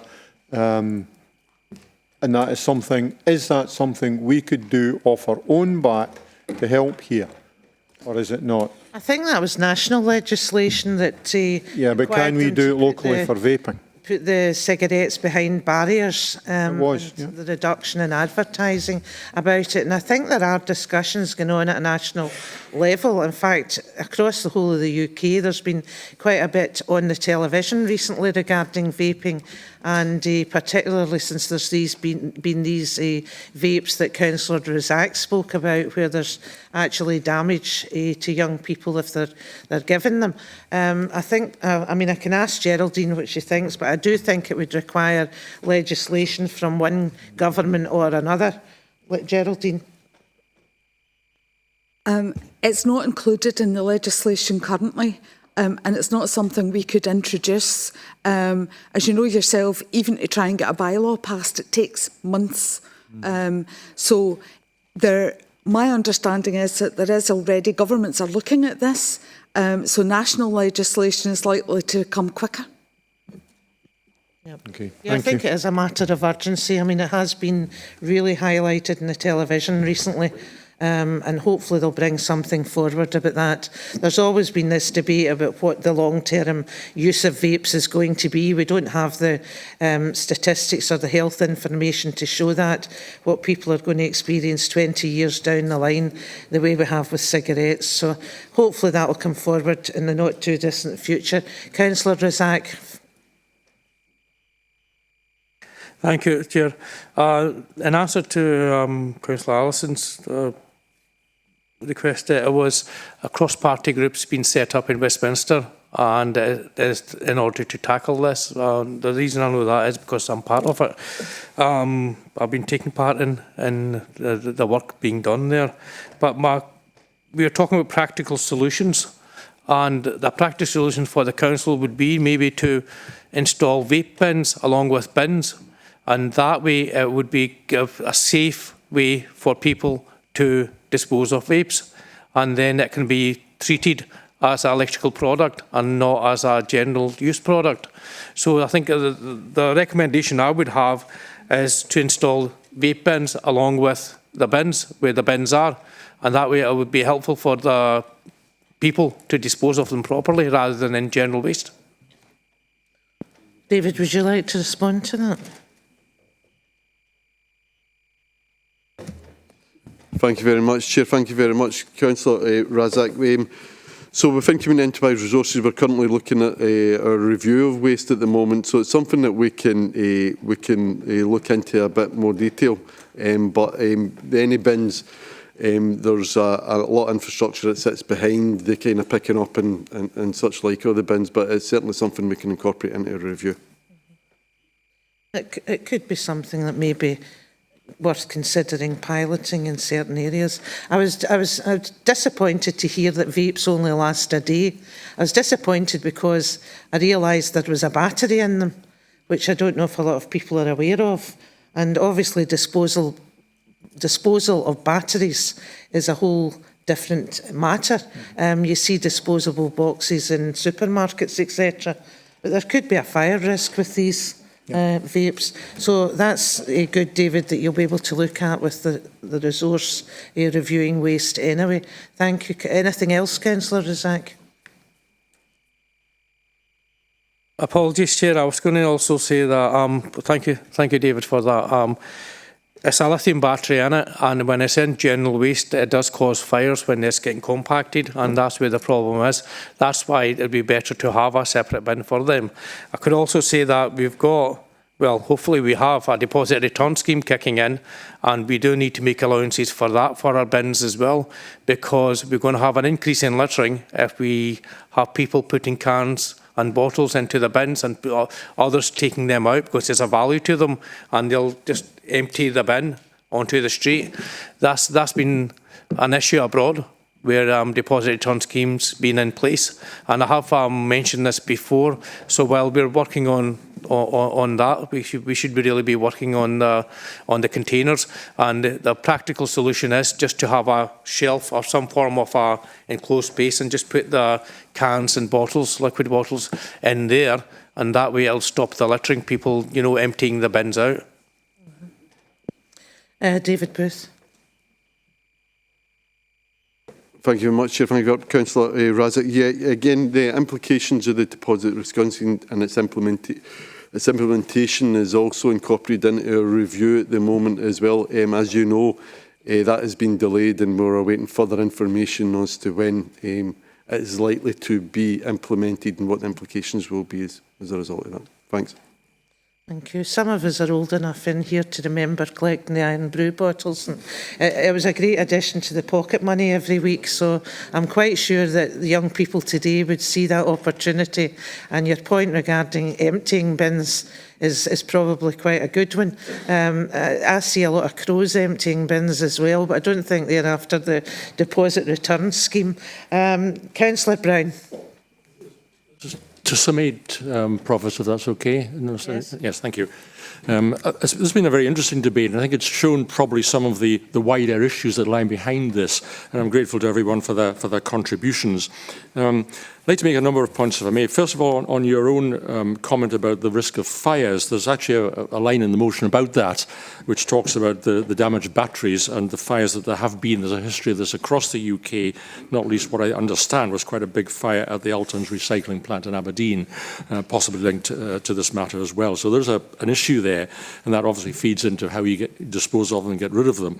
There's also a dilemma, isn't there, that underlies what has been said here. That on the one hand, we want to stop or reduce the use of single-use disposable vapes. On the other hand, we want to dispose of them properly. I'm not sure that actually making it easier to dispose of them is the right direction of travel, but I think this will have to emerge from the national consultation on this matter and the report from Zero Waste Scotland that's awaited. And I think it's a bit of an issue as to how we do about that. I'm not particularly persuaded that adding to the way in which we dispose of these things, making them more facilities for that, is the way to tackle it, but it's obviously one issue we can look at as part of the waste disposal thing as well. David Watson made the point, and a very valid point, about enforcement and about the issue. Sorry, I beg your pardon. Mo that made the point wasn't about illegal vapes and the issue about that. That's always a problem, whether it's cigarettes, whether it's alcohol, whether it's drugs. There's always an issue of just the balance between the legal and the illegal market. And I think we're just going to be very, very, very careful about that. We're not proposing to ban vapes under this. What we're proposing to do is to try and get shot of the single-use vapes. And to that degree, the whole issue of having vapes available for people who want to come off smoking remains a particular possibility. David, I think, spoke about the shops and the use of the way in which shops approach this. I don't think shops don't know about this. I really don't. I don't accept that particular point. Certainly they don't have the structure around it in terms of Challenge 25 and things of that kind. And it may be that there's some potential, if the Scottish Government don't take the appropriate action over a course of time, for voluntary schemes. Because I think Challenge 25 and its predecessors began as a voluntary scheme, I think, originally, and then became more of a statutory and process requirement. So there may be some scope for that. And that's something we can perhaps look at as we go forward on that particular matter. Now, The core point still remains, however, that there are health and environmental issues with regard to single-use vapes. I think the debate has brought that out very clearly. People have brought a number of other aspects to it, and we do want, I think, to focus on the point, which is that the Scottish Government are doing a consultation on it. They've asked Zero Waste Scotland to do the stuff on that one. That will emerge, I hope, sooner rather than later. And South Lanarkshire's position, and I think very clearly from the debate, is one of support for the idea of banning or very heavily restricting at the very least, but banning hopefully single-use vapes going forward. That's the thrust of the motion. There's a proposal to, as part of it, to look at what we can do locally, and I think it's sufficiently wide to encompass the points that were made. We've taken on board Councillor Kirsten Robb's amendment, which I think is helpful to that regard as well, and hopefully there'll be a paper that will come back on that one, which can look at a number of these issues in the round, tell us what's possible and what's not, and let us know if there are things we can do in precise terms. One that we can certainly do, though, is a publicity campaign on this, and I'm very glad that Tom Little is here to listen to the debate and to take forward the potential out of that one as well. So thank you very much for the opportunity to bring this forward. Thank you. Councillor Razak, have you got a quick point to make? Apologies, Chair. It's just a correction. There is challenge 25 on vapes because it's a nicotine product and it's for over 18s as well. And that is the case. The problem is that it's not part of the tobacco licence because you don't need to be fully licensed for it. So you've got market stalls, hairdressers, cafes and everybody else selling it who aren't trained on Challenge 25 and who haven't taken their training on that. And I think that's one of the biggest problems about vapes. The other thing is that there is work being done by the vaping industry and they're going to be using reusable vapes. And it's pods that go into these vape things anyway. And there's work being done because EU have said that they're going to be banning them, I think it's 2026. So there is work being, but the problem's still going to be the same because even these reusable vapes will still be littered. And if you don't have a practical solution for the littering, then this is going to continue, even if you try to ban these. Yeah. I think we'll take on board the points that you've raised there. And I'm going to move now to taking Councillor Keat, have you a short point to make? It was just a quick point on what Councillor Razak said. Many European countries have actually already banned them. The use of single-use vapes or disposable vapes, however you term it, for the likes of Hungary and Budapest, that's banned. But that certainly doesn't mean you can't get a hold of them. Every street corner, you can get them. Do you know what I mean? Every shop corner is likely to tell you where you can get them. So I think the narrative around a total ban, a complete ban, is obviously something that's got to be required at the Scottish Government level, and it will obviously follow consultation. But whether a complete ban is the right path, I don't know. But as I said, that will follow consultation. Yeah, I think the Government will be aware of all of these points and hopefully they take all of that on board when they come up with their recommendations or a policy on it. Okay, I'm going to ask Councillor Frame, do you wish to say anything to wind up? Yeah, thanks, Provost. Just one point. This motion is I'm very passionate about this motion. I have been for a long time. This is obviously an issue in a lot of communities, and we've all said that there's certain ways and different ways we can go about this. The main problem we've got is our youngsters, and we all have to agree it's the youngsters that are the priority. These shops, they know what they're doing. I had meetings with trading standards. What the trading standards can do is go out and do a fixed penalty fine. The shops will then take the fixed penalty fine, but they'll still continue selling them. So we have to have something going forward that there's more than a fixed penalty fine. I totally agree with that, because they're just going to keep selling them and selling them and selling them. With the disposal part of it, I do agree that we do need to make things a bit better. But also with Robert, we're not asking for the motion to ban all vapes. It's just the disposable vapes that should be banned. And also to use from education part of it, we want to bring the highlight into the schools, the danger of these, and to work with the education committee to then go to the schools and communicate with them and to assess any help that they require. Thanks. Thank you.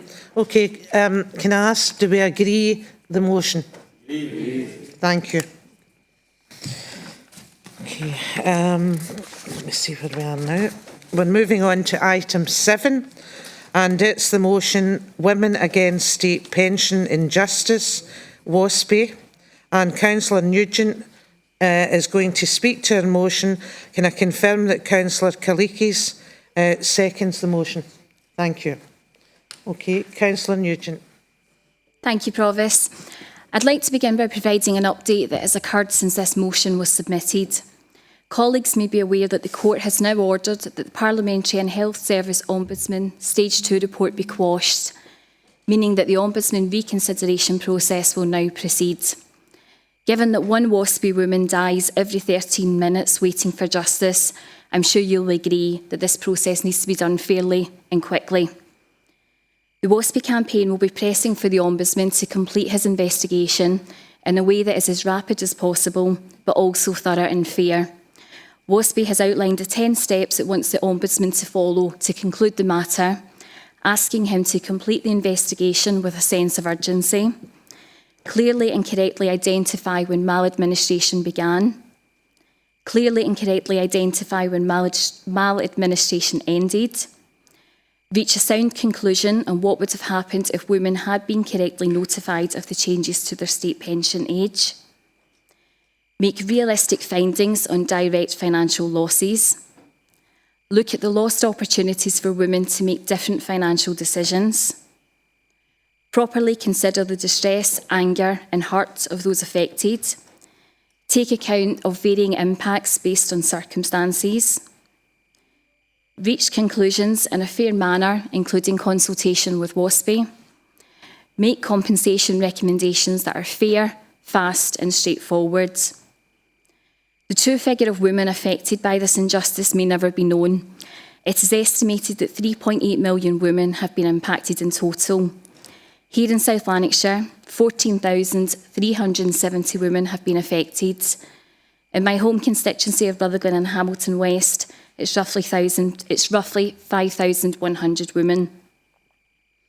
These women are our mothers, sisters, friends and colleagues, and after paying into the system for years, they have simply been dismissed by successive UK governments. It is estimated that nearly 220,000 women have died waiting on compensation so far, with the Treasury having saved itself over £3 billion by not offering compensation. I would ask the Chief Executive to write to the Ombudsman on behalf of the women in South Lanarkshire who are affected by state pension inequality, to convey the request of the WASPI campaign and to reiterate the need for a swift, thorough and fair investigation. I call on all members across the Chamber to support this motion in recognition of the 1950s women across South Lanarkshire who have experienced this injustice. Before I finish, I would just like to refer to a conversation with my dad. So I mentioned in passing I was writing a speech in support of the WASPI campaign. He replied and said, "That's easy, Carol. Give them what they deserve." I think that's an appropriate note to end on, and it's also a sentiment that applies to our colleagues in home care too. Thank you, Provost. Thank you.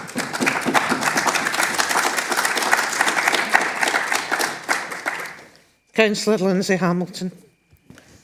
Thanks, Chair. I'd like to thank Councillor Nugent for bringing this motion forward, working on the work that Councillor Devlin and I had done in 2017 around this, bringing forward a similar motion, and I really hope that the Council support this like they did in 2017.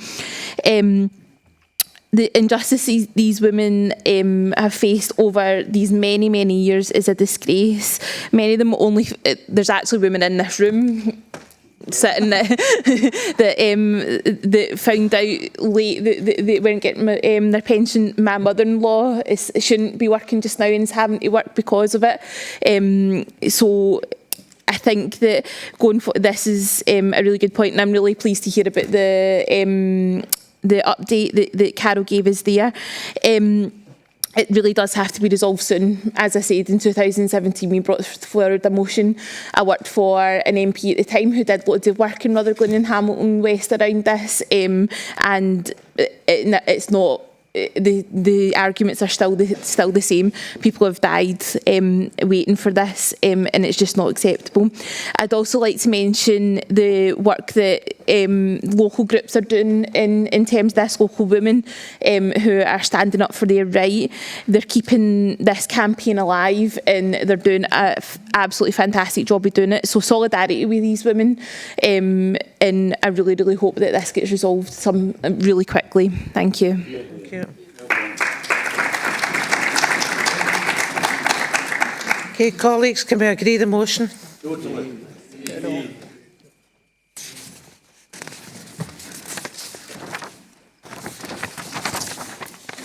want to go back the way. Can we move on now to item 8, notice of the local government by-election for electoral ward 9, East Kilbride West. Chief Executive. Thanks very much, Provost, and I present this report in the role of returning officer just to confirm the arrangements for that by-election. That's electoral ward 9, East Kilbride West. I can update the information in the paper. Members will be aware that I've called for the poll date for that election to be the 6th of July. We have held a pre-nomination briefing session which has been recorded. It will be online for those who were unable to make the event last night. There will be another 2 awareness sessions arranged for the post-nomination awareness session, and there will be a pre-poll and count session. So it's there for members to note. Thank you. Thank you. Okay, before we conclude the meeting, I've agreed to accept 2 other which I am assured small items of urgent business. I know you've all got that hungry look about you, but we'll take these 2 items, and I'll start with Andrea Cowan. Microphone, Andrea. Thank you. Okay, thank you. Thanks again, Provost. I'd like to just take a minute or two to acknowledge the fantastic achievement of Rutherglen Glencairn Football Club in reaching the Scottish Junior Cup final for the first time in 48 years. The Glens were formed in 1895 at the old jail office in Rutherglen, and they got off to a winning start when they played their first game the following year. Councillor Janine Kalikas and I are very proud that the Glens play their football in our ward of Rutherglen Central and North at the Hamish B. Allen Stadium, and they contribute a great deal to the local community. They really are an asset. During their 127-year history, the Glens have won the Scottish Junior Cup on 4 previous occasions, and I'd like to ask all councillors here today to wish the very best of luck to manager Willie Harvey, his coaching staff, and of course the players when they take on Cumnock Juniors on Friday the 2nd of June at Broadwood Stadium. In a show of solidarity, I was going to ask everyone to punch the air and shout "Mon the Glens," but I'll leave that for today and I'll just say "Mon the Glens." Thank you.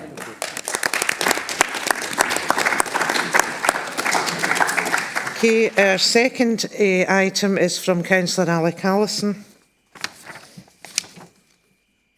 Thank you, Provost. I'll be even quicker. This is the first full council meeting since the coronation, and no matter whether you're a royalist, a unionist, a nationalist or a republican, I think it is only appropriate that you actually congratulate the King on his coronation, and would ask the Provost to write in those terms to him offering the council's congratulations. Can we agree that? Thank you. Okay, I'm happy to say I can conclude the meeting. Thank you. Thank you. Susan, can I? Sorry.